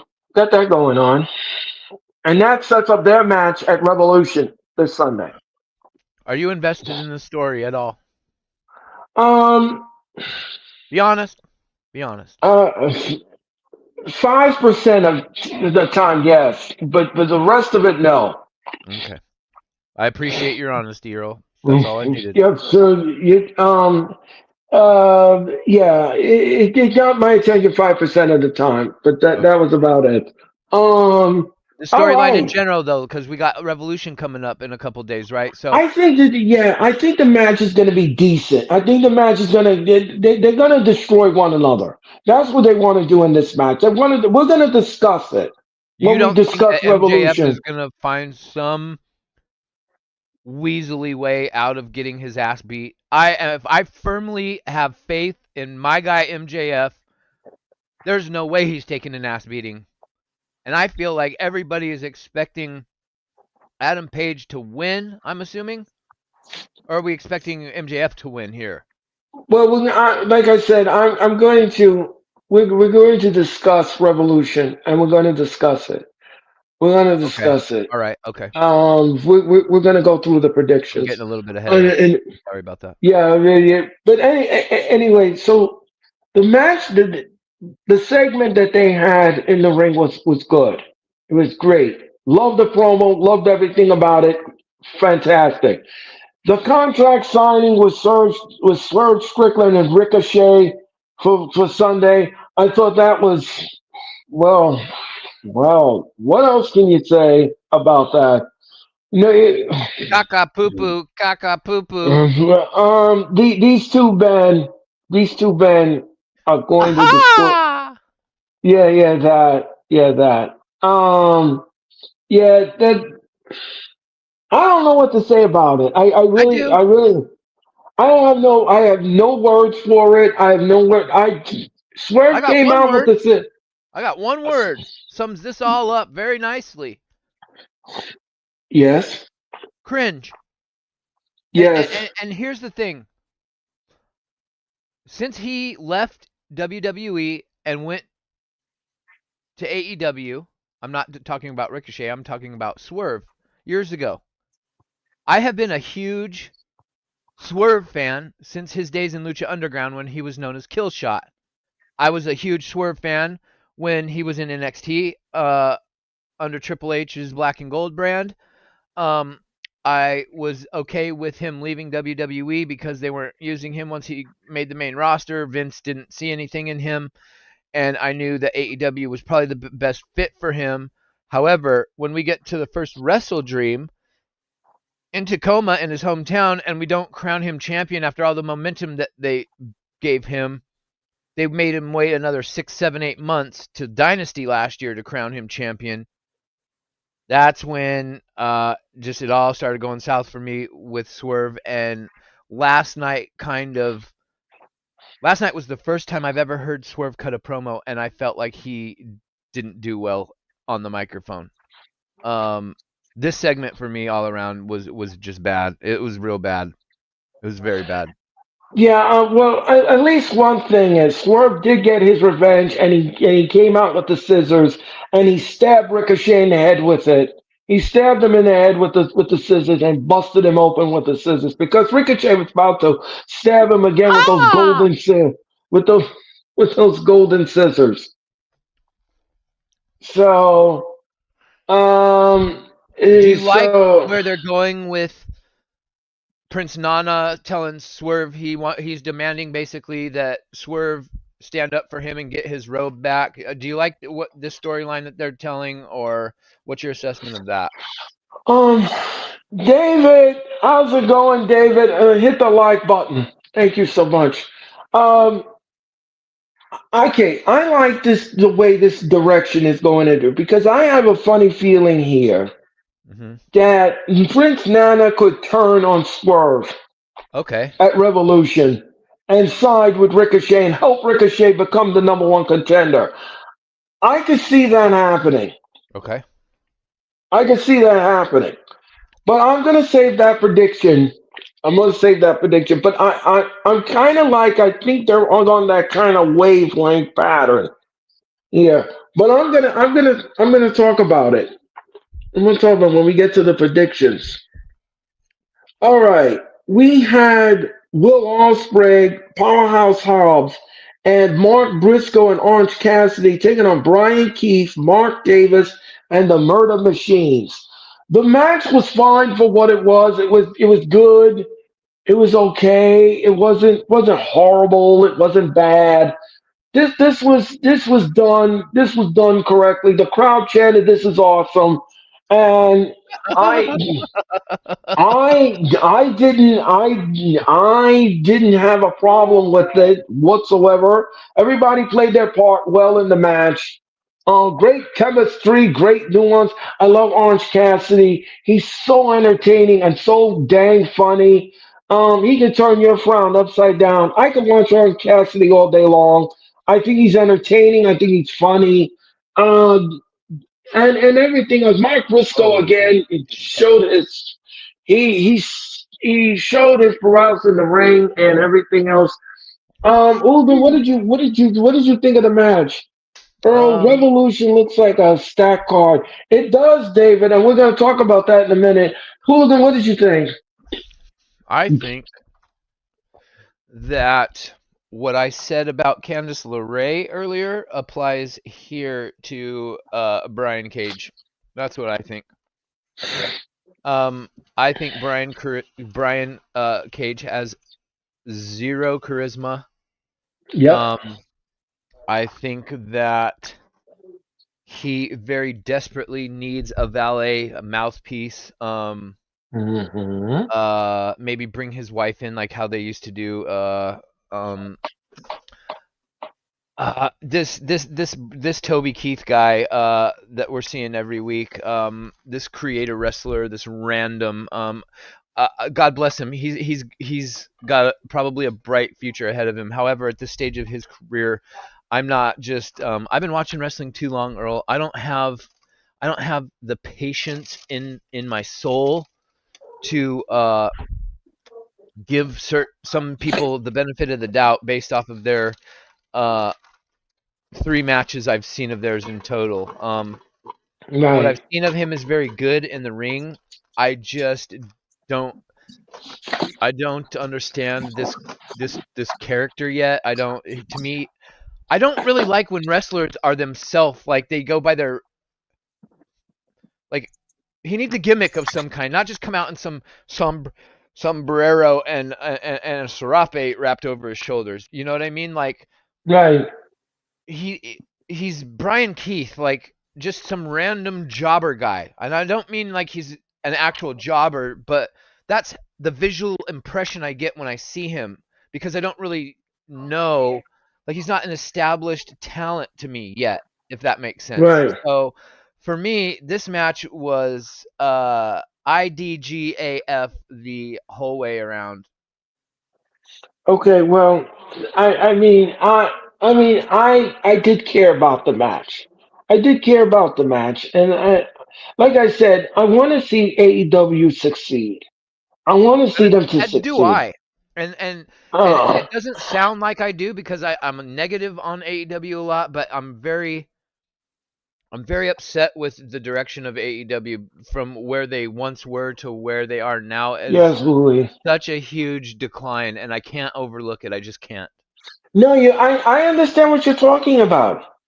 And I Uli. don't want to Admit, be disrespectful, and I don't want to be negative. You know what I mean? I want them to you're be not the being way they were a couple disrespectful. years ago. Uli, let me explain something to you. Let me explain something to you. You and other people on wrestling feel the same wavelength as everybody does with AEW. Good, bad, and indifferent. There are times where this company turns it around and they give us a stellar pay per view. Yeah, and I'm sure Then they Revolution will be do. decent. You know, Yeah, I I just think need it's a gonna be reason to decent. care. For all the Right. years that I've been watching wrestling, I need a reason to care. I've seen so much wrestling that if I don't have a Ooh, reason to care, I don't have it in me to just watch it because I love wrestling. I used to watch right. anything wrestling related. I would watch because I loved it that much. My taste, Right. like your taste buds change when you don't like certain foods as a little kid, and then blue cheese to a lot of people tastes like shit when they're a little kid, and then they grow up and they're adults and they put blue cheese on their steak and in their salad and everything like that. Same thing with wrestling. Like my taste in wrestling is just different now at this stage of my life, man. So you know what I I mean? understand. You don't have to explain anything to me. No, Lou. no, and I know I that. I'm just understand. explaining maybe for the listeners that don't know me that Yeah. well, or they just hear the Right. negativity. I'm just kind of explaining what my thought process is with that. Yeah. And you do it brilliantly, by the way, Ulmer. You really do. And Thank you. that's what you're welcome. And I like it like that. That's what makes the world go around when you have difference of opinion. Um. So. Mm. Um, I, for me, I thought the match was all right for what it was. I thought it was good for what it was. Will I want to see it again? No. No, No, fuck no, but it was no. all right. It was all right. AEW pay-per-views are Hail still to the really no, good, in to the my no, opinion. no, Yeah, no. well, David, yeah, AEW's pay-per-views are fine. The only bad pay-per-view AEW has ever put on was Wrestle Dream, and that was last year, and it was terrible. It was poor booking. It was poor. Everything was poor. It was very poor, and it was going through the motions with that pay per view. Imagine saying that Daniel Bryan's retirement match that they built the whole show around in his hometown and it was a dud. Just can you believe that we even have to say that? The first Right. Wrestle Dream was so fucking awesome. The first Right. Wrestle Dream was one of the best AEW pay-per-views I think they've done. And then to go from that to a calendar year later to what we got at Wrestle, Yeah. that head scratcher of a Wrestle Dream was something else, man. It really was. Yeah, yeah. Me and Jeffrey always go back and forth with AEW, and he's right about that. We always critique AEW. Yeah, and it was trash. Yes, I agree with that. Can't believe Daniel Bryan's retirement was a bad pay-per-view. Yeah, it was trash. Yeah, I agree with all of that assessment, Jeffrey. I agree with all of that. I agree with everyone's assessment in the chat. I do. Um, I've been in every AEW show that happened in Missouri. So like 11 times. What is it? It's truly upsetting that we've declined in such a dive. They they can put on great in ring product, but they're creative. Yeah, that's true, mid, and has killed the vibe as a whole. Yeah, it's true. Mid was at Dynasty last year. He was in the crowd. You could see him on TV. Yeah, I have been to 17 AEW shows. I've been Holy! to 17 alone. I've been to 17 of I'd them. ask for half of my money back. No. And this was Wesley. How you doing tonight? Well, Hit since the Tony like Khan is button, paying Wesley. everybody up the wazoo to sit at home and do nothing, you might as well ask for your money back. I Especially have since been to he's giving seven. us shit shows.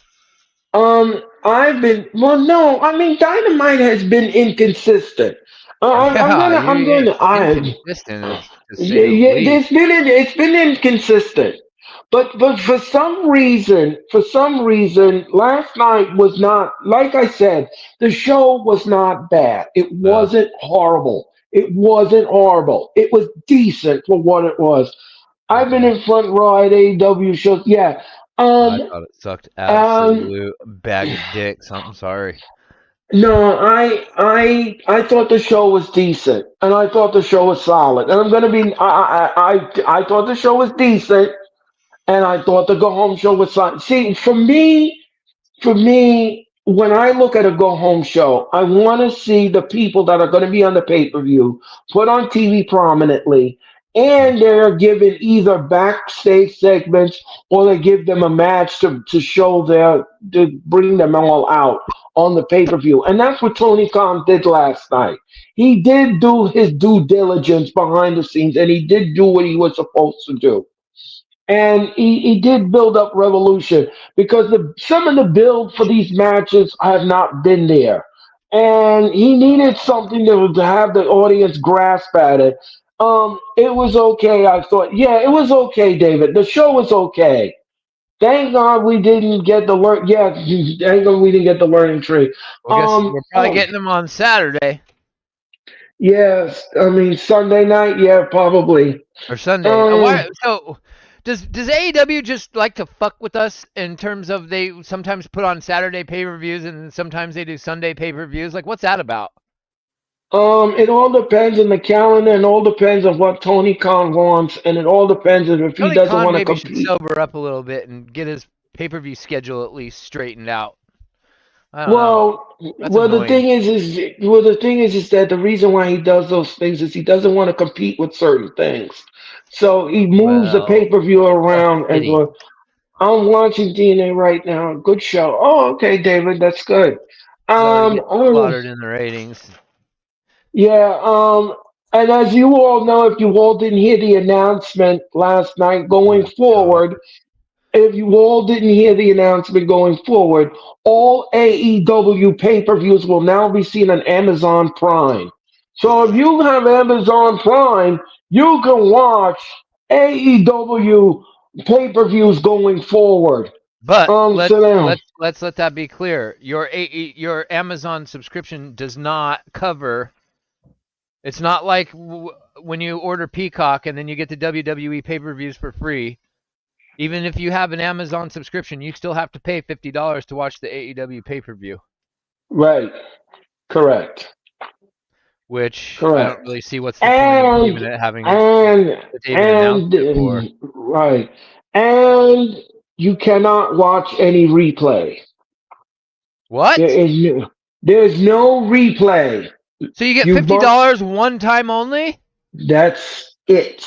You do not get a replay. Do we have a clip of Cody Rhodes talking to The Rock? Do we have a clip of Cody Rhodes talking to The Rock? Because that's what I'm saying to But you AEW can't right rewatch. now. Right, right, right, Jeffrey. Hey, Rock! Right. So you can only watch it live, but there will be no replay. So Hell you no. so there's no replay. So And you there's no pay reason to the get it on Amazon. so going forward AEW will be on Amazon Prime. I have to record it. Yeah, yeah, David, you can record it. You can record it. Um Don't forget, everyone. I'm going to be live with Revolution this Sunday. I'll be on the air at 7:50 Eastern Daylight Standard Time on Sunday. I hope you'll come in and tune in and watch with me as I watch AEW Revolution happen at the Crypto.com Arena in downtown Los Angeles, California. So let's get continue. Chris Statlander and Thunder Rosa took on Megan Dane and Penelope Ford. The match was fine. The match was all right for what it was. And I mean, both ladies played their part well in the match. Again, another ladies tag match. The crowd had no reaction to it. Just like all women's wrestling, they don't have any reaction to it. Hmm. So the match was okay. Would I want to see it again? No. Um, if, um, uh, so, no. And Um, to quote the ever popular Ricochet. Aha! yeah. Did you like the match, Hologram? You know, I feel I feel for these two because at one point in time, again, I'm a sucker for anything Lucha Underground. So Thunder Rosa, I'm a big fan, and I feel like they have mismanaged. There was a time a couple years ago when I really wanted to see another former Lucha Underground female join AEW. I don't know if many people remember her. Her name was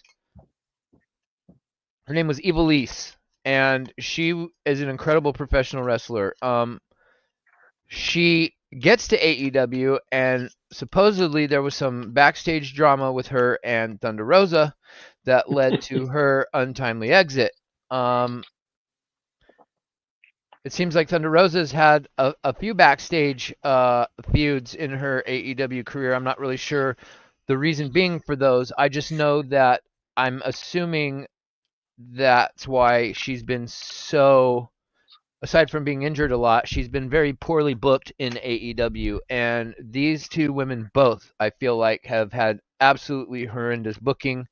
I was sad that they had to go against one another. I think that Thunder Rosa has pissed somebody in the company off. And I think that she needs to get out of there ASAP and go where the grass is greener. Whether that be to Right, TNA, whether that be to NXT, the main roster, I don't care. She just needs WWE's guidance and leadership and structure. And maybe she doesn't want that. I'm not really sure, but I love Thunder Rosa a lot, and that spot that they did with her and run into the ring last week with the chair with Megan Bain and Penelope Ford, and she doesn't hit anybody with the chair, just was. it was a botch.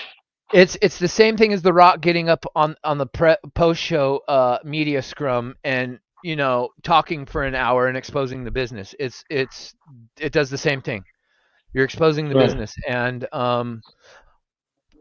whoever's fault that was, I'm tired of seeing Thunder Rosa look foolish in a ring in AEW, and I think she's better than that, and I think she needs to go to the WWE. I really do. I did Yeah. not like I didn't like nor hate this match. I didn't really. I'm not invested in any of this, Earl. If you can't tell, you know what I mean. Like I said, Yeah. No. No. Yeah. I I know. need I need a reason to give a shit. Yeah. Yeah. I I want to know. care. I want to Here. care. Give me a reason to care. they're doing Thunder Rosa over there because what did Jeffrey say? They're doing Thunder Rosa over there because she's been vocal about friends in the NXT, and that Yeah, she's yeah, waved the CM Punk flag. she's being punished, and her voicing her displeasure to Tony Khan and everything is not helping her cause at No, all, and it's unfortunate. It is unfortunate. what I like. We've got a young Latina wrestler in NXT right now running around calling herself La Primera. If you don't remember, that was what Thunder Rosa called herself in Lucha Underground, and when she came into AEW, she referred to herself as La Primera. I'd really like to see a match with a Stephanie Vecher and a Thunder Rosa. I think that would be That would be incredible. fire. I'm gonna just say this. I'm gonna say this. I think Hula Rim is absolutely right. I think Thunder Rosa belongs in WWE. I think she would thrive in WWE. I think she would be great in the women's division. I think she'd be great. I think they buried her Um, too far to recover yeah, her in AEW. To be honest. yeah, they did. Yeah, they did, and it's unfortunate.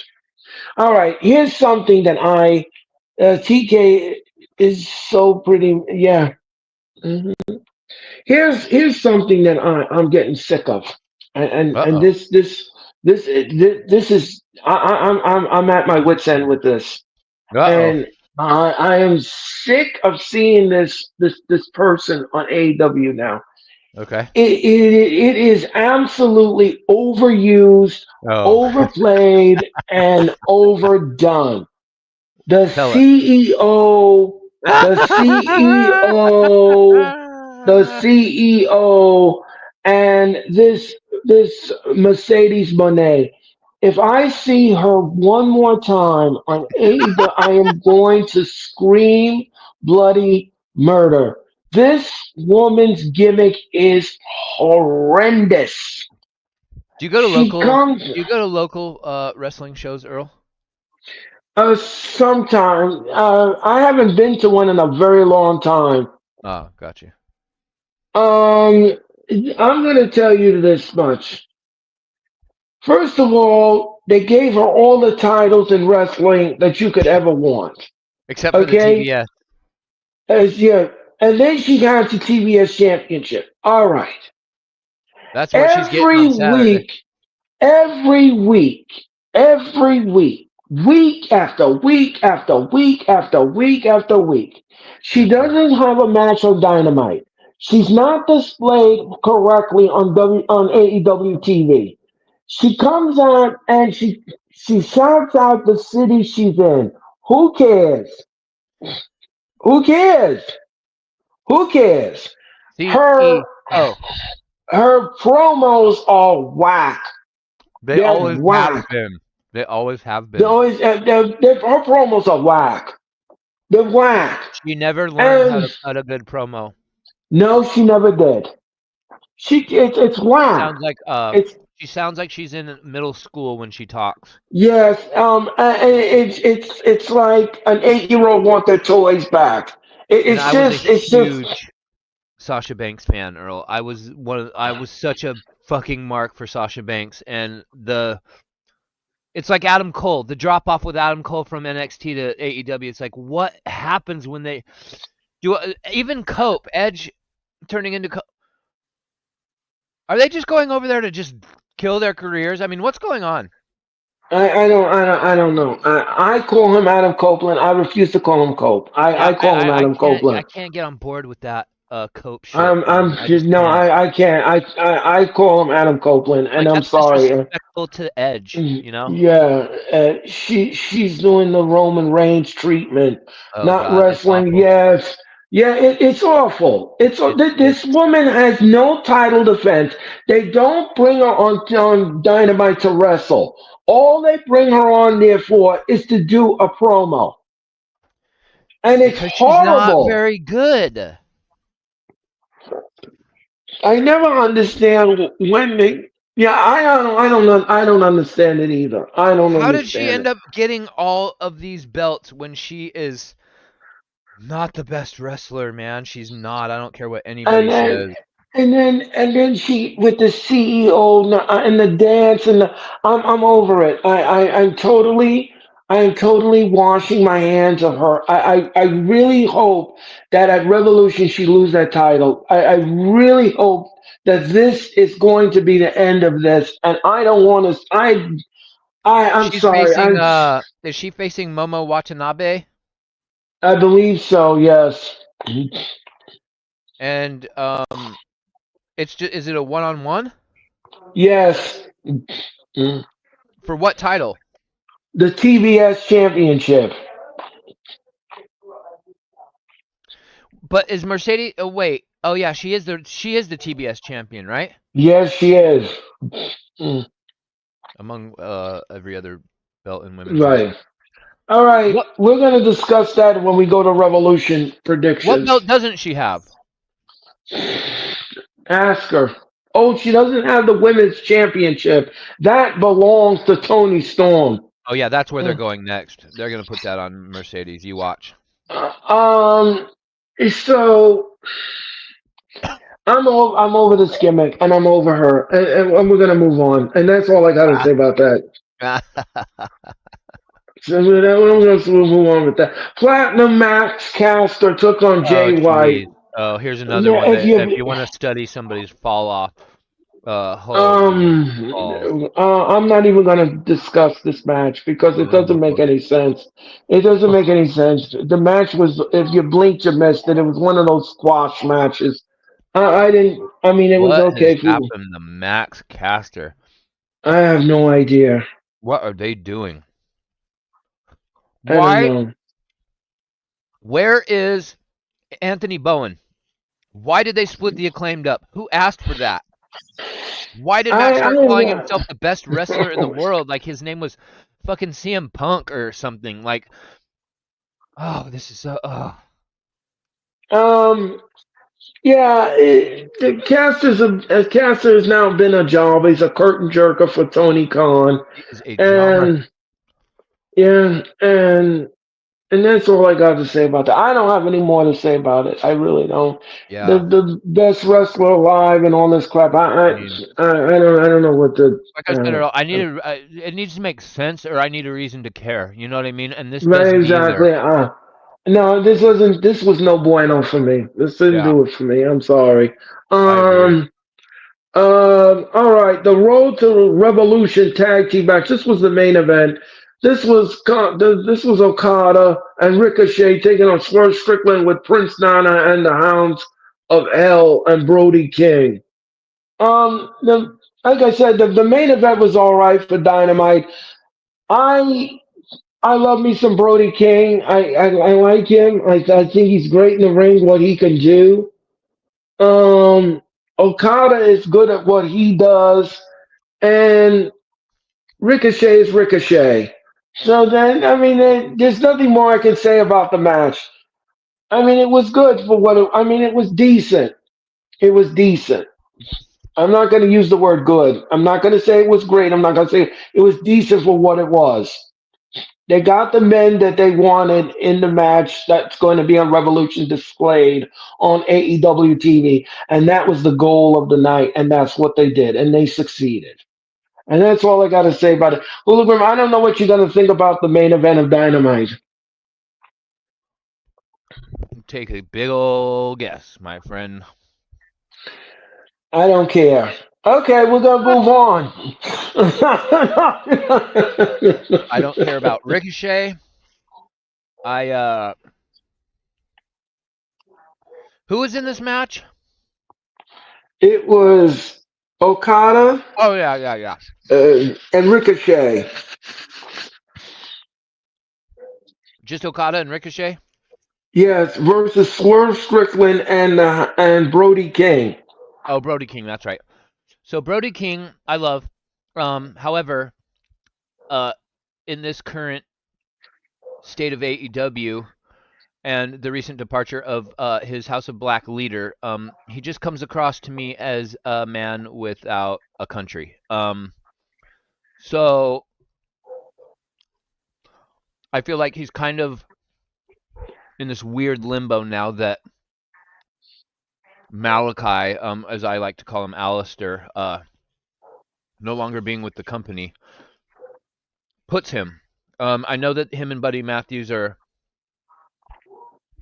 the Hounds of Hell now, but again, I'm gonna need some time to get used to the name and care about what this new direction of these guys are doing since their leader split. Right.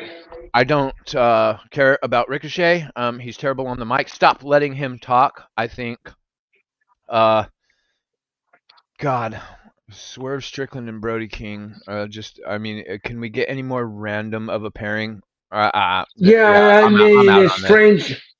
it's strange bedfellow booking. That's what I Yeah, yeah. call it. This is just let's make some amalgamation of a tag team match where we're putting in all the big stars of the pay-per-view coming up in a couple of days. Let's get them all in the ring at Hmm. the same time. I mean, this is Vince McMahon booking this show.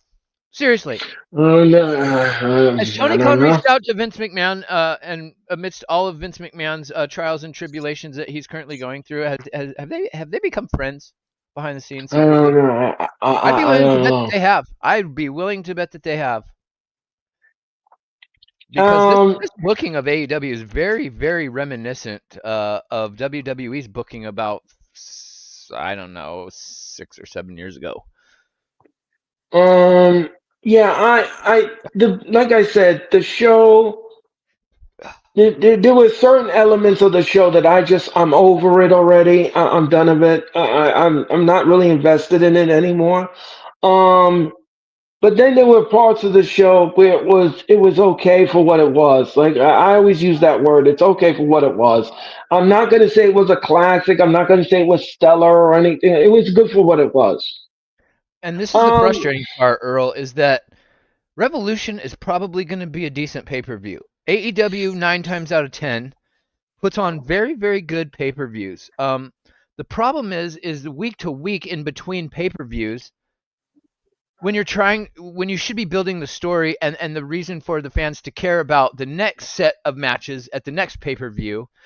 Now remember, AEW doesn't have as many shows on during the year as WWE. There are long periods of time without pay-per-views that we go in AEW. It's very hard to watch weekly television week after week after week without a reason to care.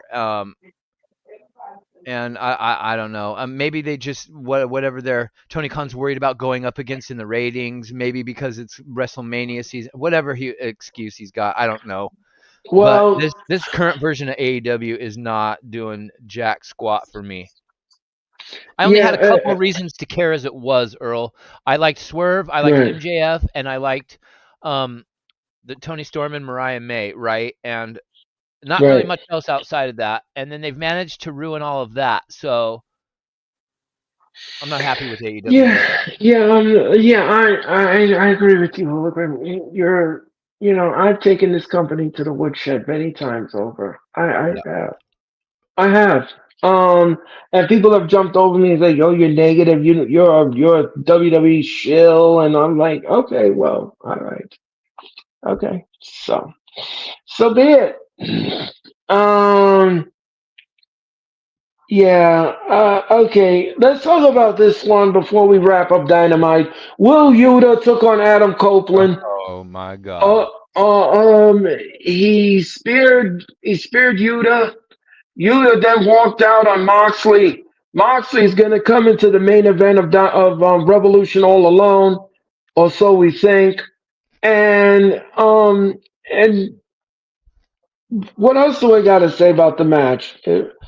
I mean, what else? They put Hooligan, what? Wheeler Yuta in Mm, a match on Dynamite mm. on a go home show for a pay per view and gave him 15 fucking minutes to put me and everybody else in TV land at home to fucking sleep.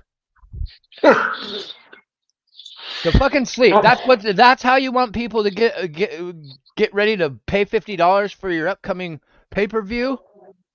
Mm-mm. well, at least he won. At least he won the match. At least he built his momentum up towards Revolution. Um, and that's the way So I we look did at all it. of this with the Death Riders to build Wheeler Yuta, who was a heel as of last week. Well, it wasn't to build Will Yuta. It was actually to build Copeland. Because the thing is, Copeland's been on a one-man gang spree, and he Copeland needs wanted to to be putting take. people over. Yeah, well, um, so He's he took out long the. since passed his. We don't need to be seeing any of these old timer like Ric Flair with him getting these. I remember so many times in his old age getting title runs. We don't need this out of Jericho and Cope and all these ex WWE guys that keep just flooding on into AEW. Where I thought AEW was the alternative, but I guess it really is just ex WWE. Uh, Maybe that's what AEW really stands for. All ex WWE. Who knows? Fuck. Well. All right. So that was Dynamite. Yeah. Boo. That was Dynamite, and the show got a B. The show I gave the show a B. I gave the show a B. It was good for what it was, and I'm gonna leave it alone at that. Um. All right. It's time for Revolution Prediction Show. It is time for Revolution. Now, for most of you who don't know, Revolution will be seen on pay per view, cable, satellite, Amazon Prime, and of course, PTV.com. And you can watch it all this Sunday, 8 Eastern, 5 Pacific. 8 100 days Eastern. to watch it, and they still ain't gonna surpass 600,000 viewers. Sad. Well, we're gonna see about that. Um, Sad. we're gonna, we're gonna see about that. John Clark, how's it going? How's it going, John? Nice to see ya. Nice to see ya, John Clark. Yeah, I gave it a B too. I gave it a B. Yeah, I gave it a B too. Okay. Um. Okay, let's talk about Revolution. Revolution is live this Sunday on, like I said, pay per view. All Sheesh. right. Let's talk about the pre-show match. It's Big Boom AJ Oh, Jesus and Christ, and son of God. Orange Oh, Cassidy God damn. versus and Mark Briscoe versus Johnny Oh, my TV God. versus Johnny TV and the Eminem Collection. All right. Everybody would be better off if they just went and jumped off a bridge. Um. Well. Oh God, not big. Yes, Big Boom, AJ. Yes. Boom! Yeah, and my ear just went dead. Anyway, Double chunk chocolate cookie. okay. Oh my goodness, too much. Boom! Okay, You want to I'm hear the gonna. most annoying sound in the world, Earl? In fact, I'm gonna Wait, cue that. You keep going. You just do your thing right quick. I'm gonna cue something up for the chat real fast. Give me a second. Go ahead, Earl. okay. Carry on. I'm gonna So I'm gonna give you my prediction here. I believe Orange Cassidy and his team will be going over yeah, you like that, mid, and Jeffrey liked that. Jeffrey liked that too. Okay, thank you all so much for your time and energy in the chat. Thank you so much. Don't forget, everyone, please make sure that you subscribe and, of course, you hit that like button. Double chalk chunk. Yeah. Um, who's gonna win this match? are we supposed to care? Well, I mean, your prediction is very important to me, and I value it. So I want to know exactly who do you think is going to win this match? It's Big Boom AJ versus who?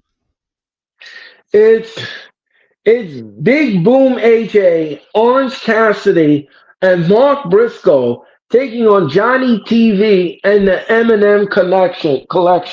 Oh, Jesus. Christmas on a cracker. Who do you? I mean, obviously, we know who's gonna win this match. Oh my day! Right. They put. I can't find the clip of him. I just wanted the clip of him going boom. That's all I wanted to see is him and his kid just being the most annoying thing you've ever seen in your life. Yeah, I know. Okay. So Oh, here we go. Okay, yeah. Hold on. Jeff, Jeff, Yeah. Jeffrey says Orange Cassidy. Yeah, I agree. The Well, maximum male models, right? Exactly, Ned. That's who they are, maximum male models. But they call them the M and collect. Yeah, and I believe let me know Hooligrim. when I can share this. You can put it in the chat I tried to. if I you don't know if it's working or um not. you can put the link in the chat and everybody can watch it. If that Just will bring it work. up on the. Just grab it right here. Look by my name in the lower left corner of the screen. Oh, You can share the screen that way. Just click on that second screen, and I'll play it real quick. uh, let me see. I don't know if I can do that. Let me see if I can. Click Um, on it same way you add me. Do you see it right next to my name on uh, the screen? Lower left corner. uh, oh, okay. Uh, There you go. Now, just real quickly, let me. uh, There we go. Ready to bring the boom! I'm with Big Boom AJ. Anyways, okay. oh, anyway. Ugh, that's what we're getting on Saturday, ladies and gentlemen. Yeah, get your $50 out. Pull And your pants so, down, bend over, because you're getting no lube with this broom handle. well, oh my goodness gracious. There goes my audience. Going in dry. It's going in dry. It stops hurting after a while. If you just give in, Oh if you just my give in, it gets better. God. You're gonna get me kicked off. Boom! Oh my God. Like, somebody who's a new viewer. I'm sorry. I'm sorry. Anyway, anyway, so we both have Orange Cassidy going to win this match. Okay. All right. Kyle Fletcher and Will Ospreay in a 15-foot high steel cage. Well, this is going to be real interesting. Um, yeah, you're not telling any lies about that. This match is going to be really wild and all over the place. I love a steel cage match. I love it. I think Offspring and Fletcher are going to tear the house down in this cage. There is no doubt about that. But what I mean is Will Ospreay going to be 100% going into the cage? If you saw Dynamite last night, Kyle Fletcher really put the he really Don't say put it. down Don't say the Ospreay. boom. Don't say boom. Don't do it. Don't say Um, boom. and, and yeah, Fight well, the he urge, laid girl. Fight waste. the urge. Resist the urge to say boom. So Hooligrim, who is winning this Oh. steel cage match? Uh, the viewers after it's over. No, Um, but um, uh, uh, I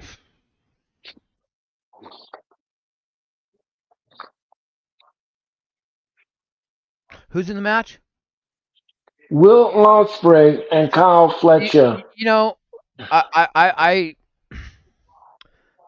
I think I was like a lot of people, and I really had this adulation for Will Ospreay, and he was always kind of like this enigma, this unicorn, if you will, because he was over in Europe because he's from the UK, and anytime we ever got to see him was if you watched him in New Japan or in Rev Pro or one of the other UK spots that he's been at, or from clips that went viral online, like his viral match with Ricochet from back in the day. Right. Um, so there was always this quality about Osprey, kind of like, man, imagine if he was in WWE, that'd be awesome. And then he comes to AEW, which is like, okay, sweet. However, his booking since he's come into AEW, Earl, they've pushed him down my throat like he's Roman fucking Reigns on a 4-year title tirade. Right. I've already seen more of Will Ospreay than I figured we'd be seeing by now, and it's making him feel less special to me. Um, and I'd wish they'd slow it down with all of the Will Ospreay stuff. I really do. Um, Right. Jeffrey says Kyle Fletcher wins. I'm going Will Ospreay. Yeah, I'm gonna go with Ospreay too. I think Ospreay's gonna come back and win this match, this steel cage match. I just don't. I've already. I just don't. So me and Hologram have decided that Ospreay will win the match. Yeah, he always opens Dynamite Ospreay. Yes, he does. Okay.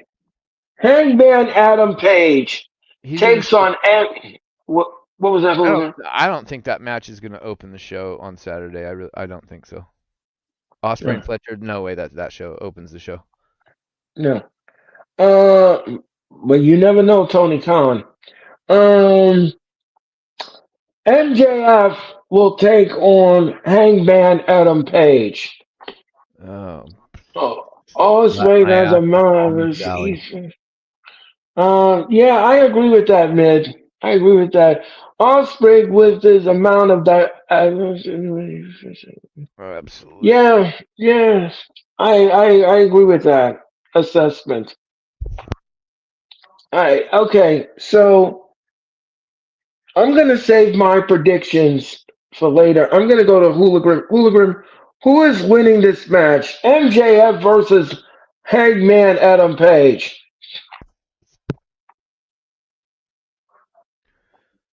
Specifically for my absolute utter disdain that I have for Hangman Adam Stooge, I think MJF is winning. Okay. And I'm gonna pick MJF too. I think MJF is gonna win the match. We are That agreement being across said, the board. that Yes. being said, if MJF does win, think about how much Adam Page loses. Can we just admit after Adam Page loses another pay-per-view match that he's mid-card at best and be done with this whole Adam Stooge experiment? This guy's never going to be a top guy. He's never going to be a top guy. He's terrible on promos. He's absolutely, his facial expressions are cringe. His timing in the ring is cringe. Logan Paul came in as a non-wrestler and does his finishing move better in a WWE ring than Adam Page does himself. Get this guy off of my TV, please. I don't want to see Adam Page anymore after Sunday. I don't. That's all I got to Okay. say about that. All right. And you are entitled to your opinion, sir. Um. All right. So we Cowboy both Kaka. have. We got MJF over Hangman Adam Page. We got Will Ospreay over Kyle Fletcher in the cage. All right. Swerve Strickland takes on Ricochet for the number one contender bout for the AEW World Title. Aha! Um, Here's what I think is going to happen in this match. Prince Nana is going to turn on Swerve, and he's going to help Ricochet win the match. I have a funny feeling that that's the road that they want to travel on. And if they break up Prince Nana and Ricochet, I mean, and Strickland, I'm going to be very upset with Tony Khan because I don't think that they should do that. I don't think that they should do that. I don't agree with it, but I have a feeling this is what Tony Khan wants. I think that's exactly what he's looking for, and I hope it doesn't. I hope my prediction don't come true. But like I said, I just something in my gut tells me that we're going to get that at Sunday's offering. And he's going to help Ricochet win the match. Hooligan, what do you think? Who's going to win this match? Swerve Strickland versus Ricochet. Mm, I want Swerve to win just because I love Swerve, but I think maybe that a Swerve, pun intended, is coming.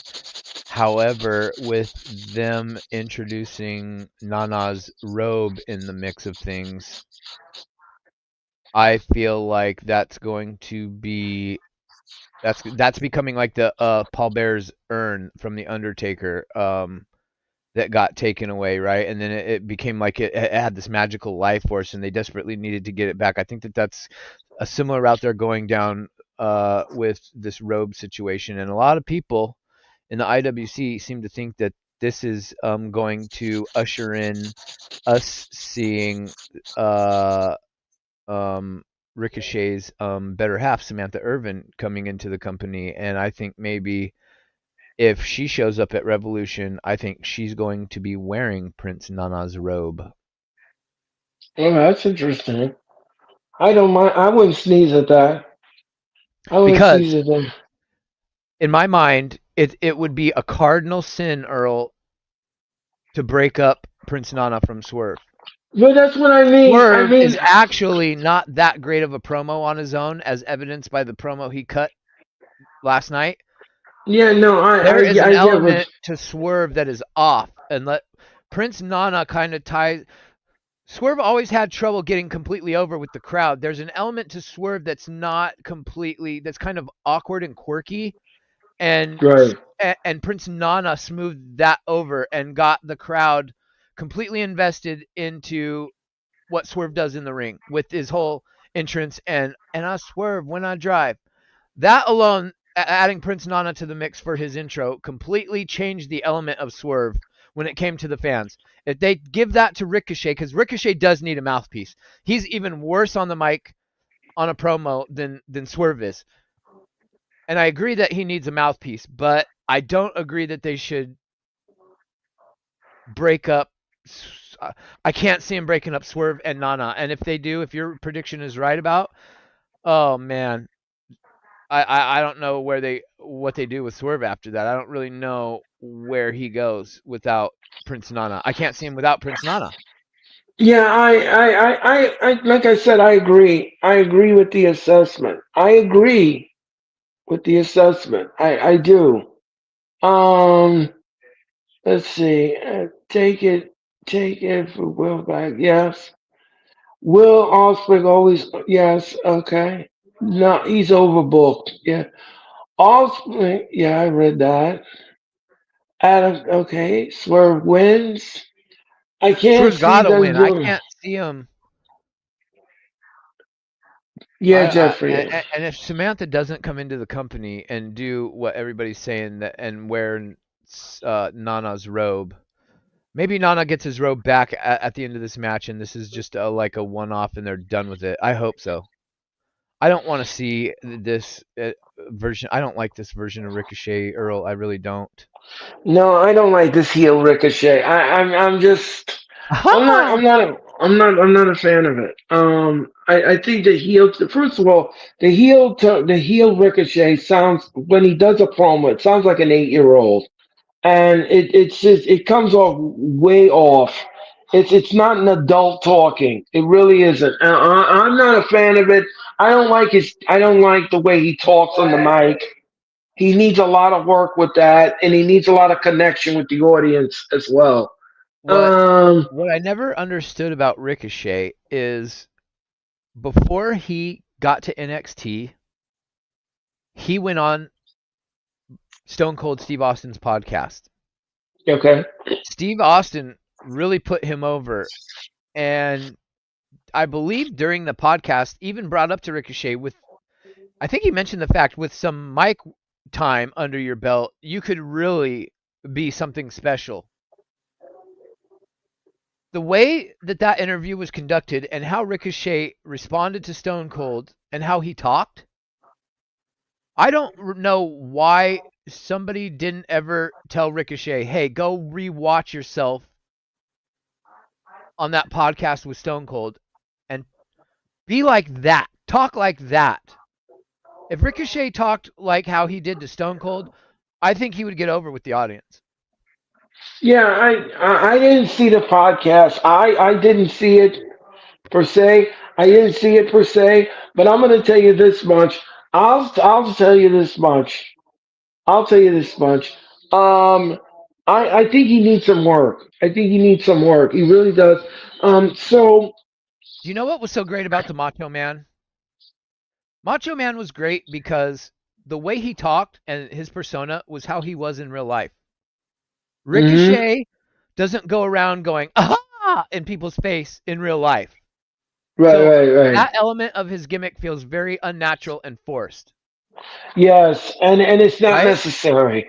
It's Yes. not necessary. It's not necessary to do that. I And I get think that it. Ricochet's trying to be a larger than life personality, but again, going back to my statements about Candice LeRae and Brian Cage earlier, certain people walk in a room and everybody turns their head. Other Right. people walk in a room and nobody even notices that they walked in and walked out. And unfortunately, Ricochet is just a normal guy wrestling. He does not bring that element of character, I that agree. element It of feels pop forced. off your screen like, wow, I want to see more of this guy. When he's wrestling, yes, his ability is that good, you want to see more. But his personality is not pop off the page, jumping out of your screen, making you want to see more of him. Right. Well, I agree with your assessment, William. I agree with it. I agree with the whole assessment. I do. Um. So, all right. So we have here. Okay. So Hooligan, you're gonna go with Swerve Strickland here. I hate to say this, and I hate to do this, but I'm gonna go with Ricochet to win the match with Prince Nana's help, and I hope I'm wrong. I hope I'm wrong. I hope I'm wrong with this. I really hope that I see something different on Sunday No, night. I didn't say Swerve wins. I said Ricochet wins with Samantha Oh yeah, Irvin. oh yeah, Samantha. Okay, I apologize. But I'm like you. I, Okay, I, I, I love Swerve. I want Swerve to win. I really do. Because I can't see them. I just can't picture Swerve and Nana not being together. I don't know what Swerve's presentation looks like without. Like, he's going to have that same song. Nana has to come out with that song. There can't be I Swerve When I Drive without Prince Nana doing the dance. I just can't see it. right, exactly. And I think that it's a Um, huge disservice to Swerve if your prediction is correct and they split them up. It's not going to be good. It's not going to be good for Swerve. no, no. All right, the AEW Tag Team Championships are up for grabs. It is the Hurt Syndicate versus the Outrunners. Um, we all know what's going to happen here. The Hurt Syndicate is going to retain. They are going to retain the AEW Tag Team Championship. Hooligan, what do you think?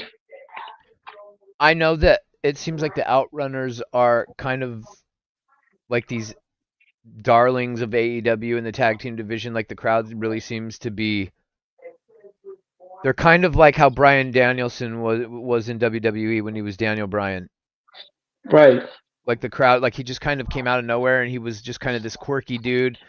And then the next thing you know, everybody's yes, yes, yes, and then we get the yes movement, and then now he's a legend.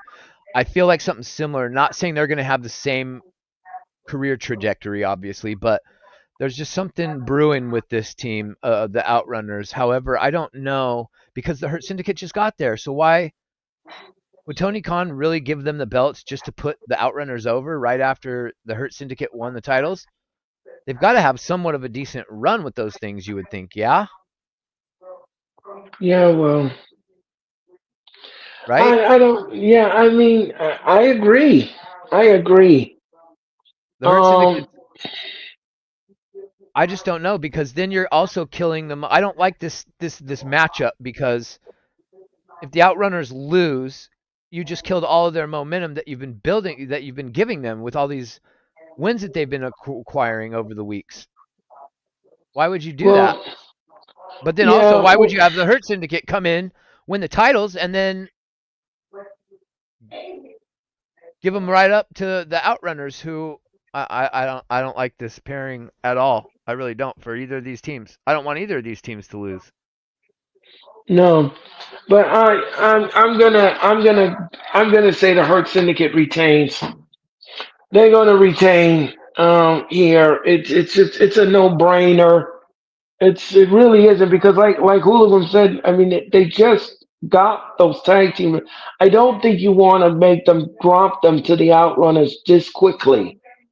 And in that fashion, when you see the Earth Syndicate, it reminds me of the Nation of Domination. Yeah. Now I don't know. Now I don't know if you ever heard of the Nation of. Go back and watch their stuff. The Nation of Domination used to come out there and they were dominant.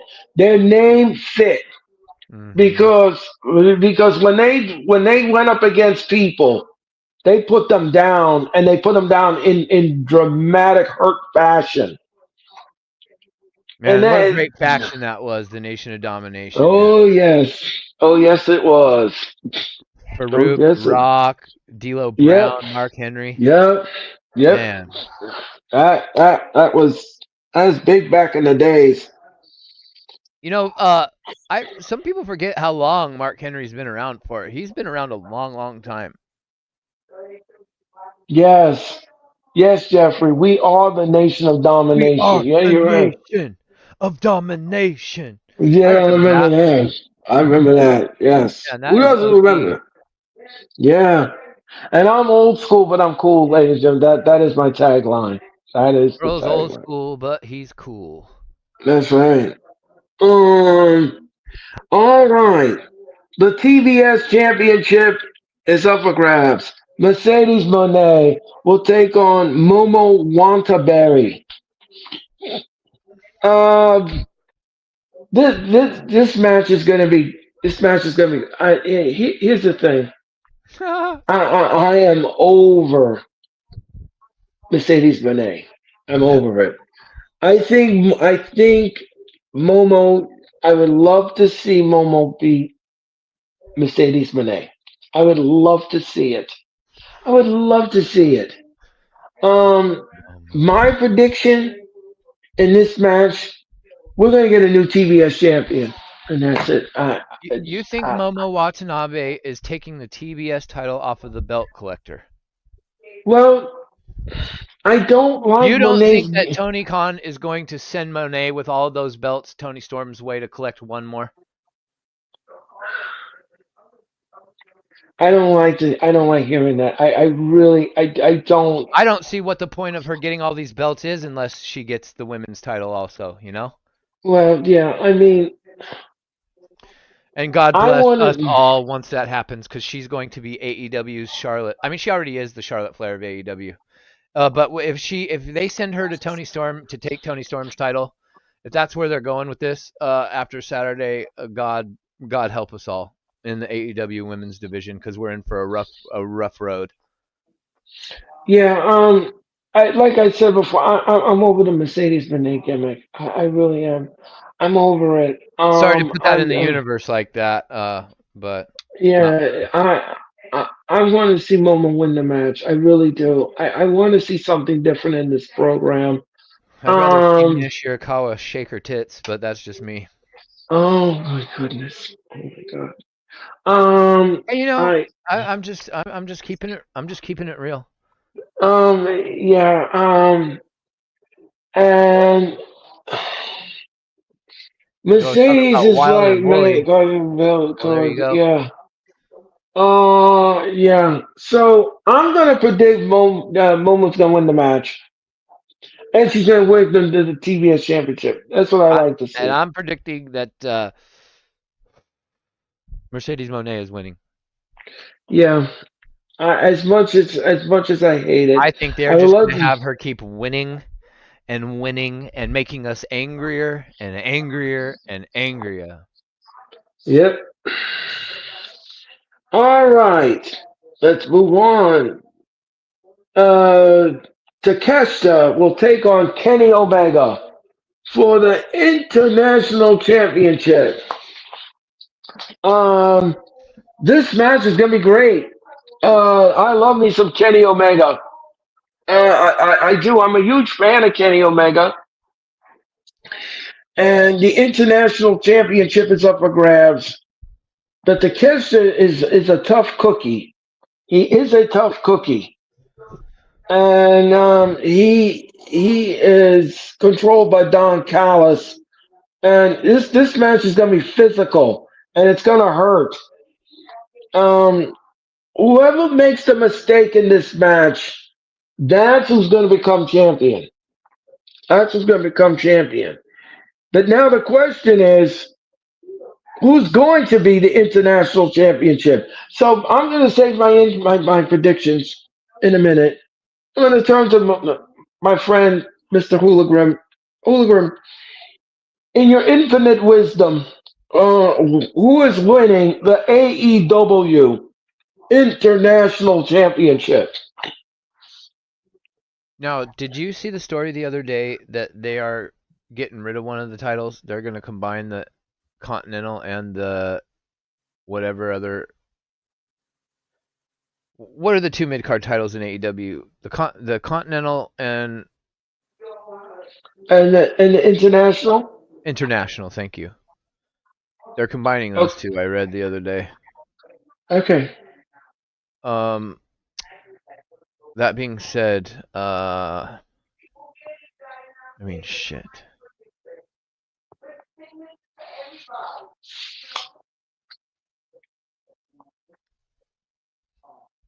I don't know. It's so hard for me to make these predictions because I don't have any sort of investment in anything outside of. I have a very slight investment in what's going on with Mariah May and Tony Storm, and I'd be lying to you if I said that mainly the reason for that is just because of how gorgeous and attractive I think Mariah May is. Uh, Outside of that, I don't really care about that feud either. So, I mean, I really like Takeshita. I really think he's great for how young he is, and I think Right. he hits hard. He's believable. Um, Right. I don't know which one of these guys can stand to take a loss. I mean, Kenny That's a Omega just great. got back. He's been sick for a year. He's been gone for Right. a full year. Right. So he's gonna wrestle for what? I don't know. The Well, title's on the line. Is Takeshita yes. the champion? Yes, he is. I don't think I even realized that.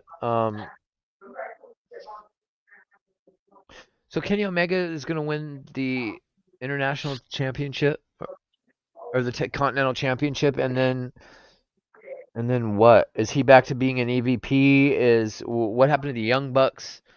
Uh, I don't know. I have so many questions when it comes to that Right. whole group of people, but um, I don't know face value for what it is. I just want it to be a good match. I don't really know that I know who's gonna win, to be honest, because I haven't really been following week to week with these storylines. I just don't. Uh, um. Well, I'm gonna say Takeshita will retain. I was kind of gonna say I want Takeshi to win just because I like him more than Omega, but Yeah, yeah. I also know that But Omega is kind of like the featured attraction of AEW in a way. He's like the Roman Reigns of AEW. He doesn't right, wrestle all the time, and it's like a big deal when he does wrestle. So right. Um, I don't know. I don't know because these I'm titles kind of changing hands. torn. Yeah, I'm kind of torn here. Uh, I'm gonna Kenny say Omega Kenny just Omega came wins. by. Okay. All right, I'm gonna go with that. I'm gonna go with that too. I think Kenny Omega is gonna become the new AEW International Champion. All right. Tony Storm, Mariah May in a Hollywood Whee! ending match. AEW Women's Title. Too bad it's not in a happy ending match. Oh, sorry. Oh, I mean, I guess um, it could be if you I, wanted it to be. Pause. um, no. Anyway, anywho, um, okay, I'm not sure what a Hollywood ending match is. I've never heard of it. This is the first for AEW. I do not know what this means. If somebody asked me on X, Earl, what does this? What I have no idea. I don't know what a Hollywood It's gonna ending be match filmed is. in black and white. It's gonna be something like an old time movie ended, like a Gone with the Wind. They're gonna copy some sort of famous Hollywood movie ending to a movie in their finale of the match. That's what I think is gonna happen. Okay, well, William was explaining it to you, and he And explained it good. Mariah May just lost the belt to Tony Storm. Are we then going to give the belt back to Mariah May? I mean, No, no, I that's not honestly what's. think someone's interfering in this match. I don't know how. I don't see how else. You can't have Tony Storm lose, but you can't really have Mariah May get pinned either. Well, So, here's the solution. Here's the solution. She DDTs her on the arena floor, and she gets counted out. or she hits her with a weapon and gets disqualified. Either one would work. If you don't want to see her eat the pin, then But see, you want Mariah to May sit. can't do that because that makes her look like an idiot because Tony Storm has the title. So, And it's championship Mariah May advantage. doesn't want to do anything to herself to get disqualified from winning the title. So it wouldn't make sense for her to do that. So that's why someone's got to come in and interfere. Well, I don't know. Because then Mariah May doesn't look stupid for getting herself disqualified in a title match. And Right. obviously Tony Storm doesn't lose the title to Mariah May. And it keeps them both looking the same and neither of them take a hit per se. Who's coming back that means? Like or who's interfering? Is it gonna be like a I don't know. You know that movie Queen of the Ring opens on Friday. Maybe we see the return of maybe Camille. Who knows? Who knows? That'd be something if Um, somebody interfered in the match between I'm Mariah gonna May and Tony Storm. I'm gonna give Tony Storm the match, and she's gonna retain. She's gonna retain. I'm There's saying Tony no Storm retains due to interference. right. Tony Storm will retain the AEW Women's Title. All right. The main event of Revolution, ladies and gentlemen. John Moxley takes on Adam Cope Oh for boy. the AEW title. And this match is going to be. Boring. I don't know. No, I don't think it's going to be boring. I think Moxley has a trick up his sleeve. And I think he has a surprise for Mr. Copeland. Uh, yeah. I don't know. I think Adam Copeland's going to take Moxley to his limit. He'll take him to the limit. The match is going to be hard fought. I'm going to tell you that much. But in the end, I think Moxley's going to retain. He's going to retain the AEW title. He's going to have a trick up his sleeve. Moxley is. All right, Hooligan, I'm going to turn to you. Here's the main event. Moxley takes on Cope. Who is winning the AEW title? I think there's a reason why we have not seen an image of the AEW title since Moxley won it back in what, October? When did he win? Mm-hmm. Yep, he Was won it it. Wrestle Dream? Yep. I think there's a reason why we've not seen that belt for 6 months, and I think that there's no possible way that Moxley retains and keeps this belt. There's no way. This Death Rider storyline is absolutely. I have been a huge John Moxley fan since he left WWE as Dean Ambrose and became John Moxley again in AEW, and this is the worst I've seen of his career that I've ever seen. I can't picture him retaining on Sunday. It's Cope he's got to win. Uh, he, just for the I don't know, for the simple fact that this Death Rider story's got to die. It's not doing whatever they thought that it was going to do. Right. But in saying that, I think Cope is going to win. He's going to then everybody's going to open the briefcase to get the title, and there's not going to be there's not going to be no title in the briefcase. Well, I don't know what remember. that means. I don't know what that Right. means, but I don't know where they go from that moment. I Right. just think that there's some reason why there's got to be a purpose why they implemented the briefcase in the first place and why we haven't seen the title since Moxley's been the champion. So Oh, yes, I you're forgot about Jay White. Thank you, Jeffrey. Jay White cut a right. promo on Dynamite. We didn't talk about that during Dynamite and how he came out Right. and said that he's Cope has had his back and he's going to be there at Revolution to have Cope's back. Well, obviously, if you know Pro Wrestling 101, him coming out to do that just screams that he's going to attack Cope during the match, right? That's possible. Or does he come out and help? I don't know. Interesting. I call the Doom. I call it the Doom Riders. I think Jay White interfered. Yeah. Yeah. Um.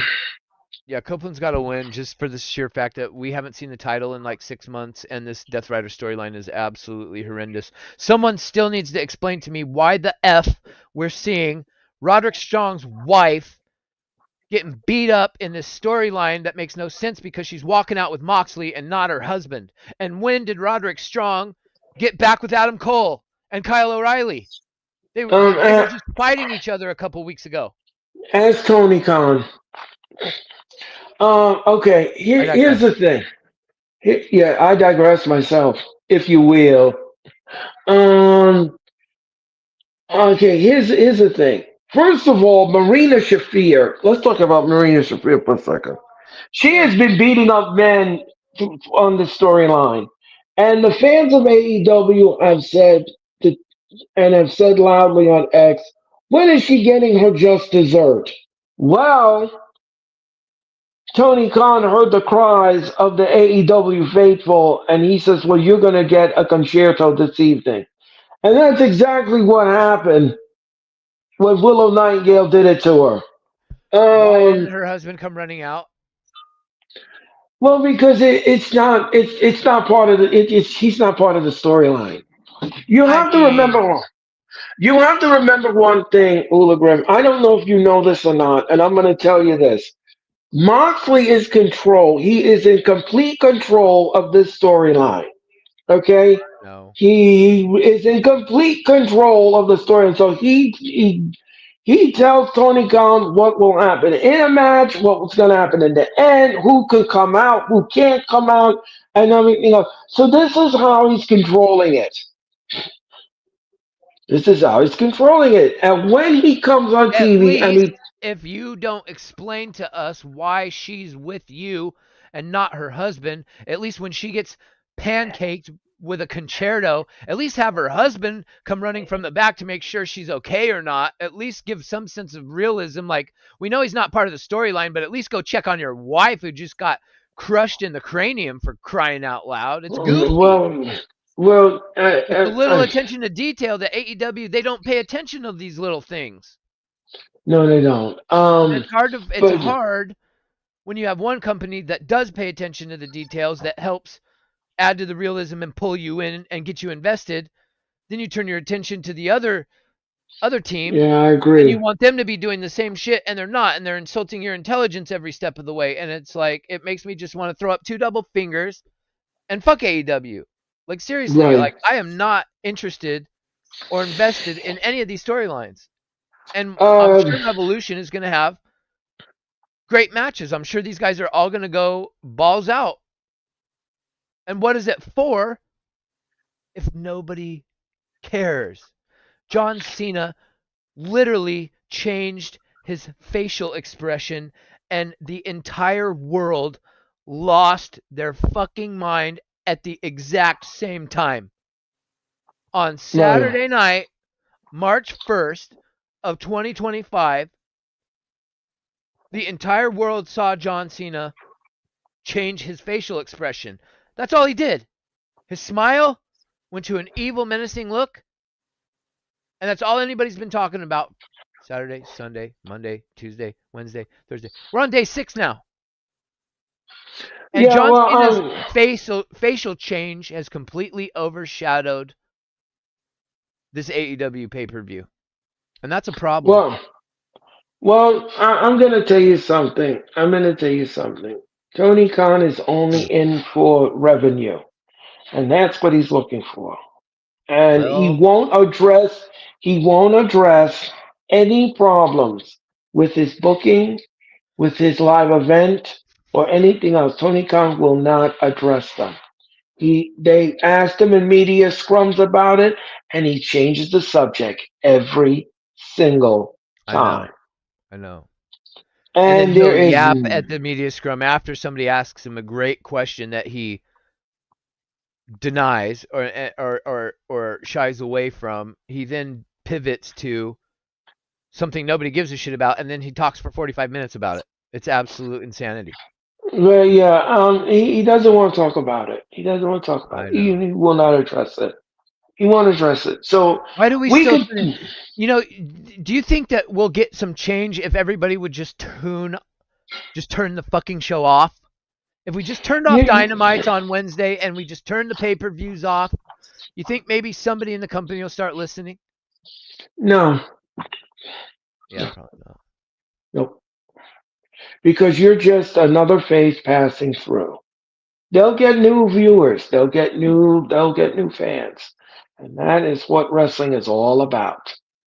You can complain about it till the cows come home, But I'm saying but collectively, if the majority of the hardcore fans in the IWC, the ones that are buying the pay-per-view, if you just wouldn't buy the pay-per-view, if you just wouldn't watch Dynamite for a month, they would have to do something about that. they won't.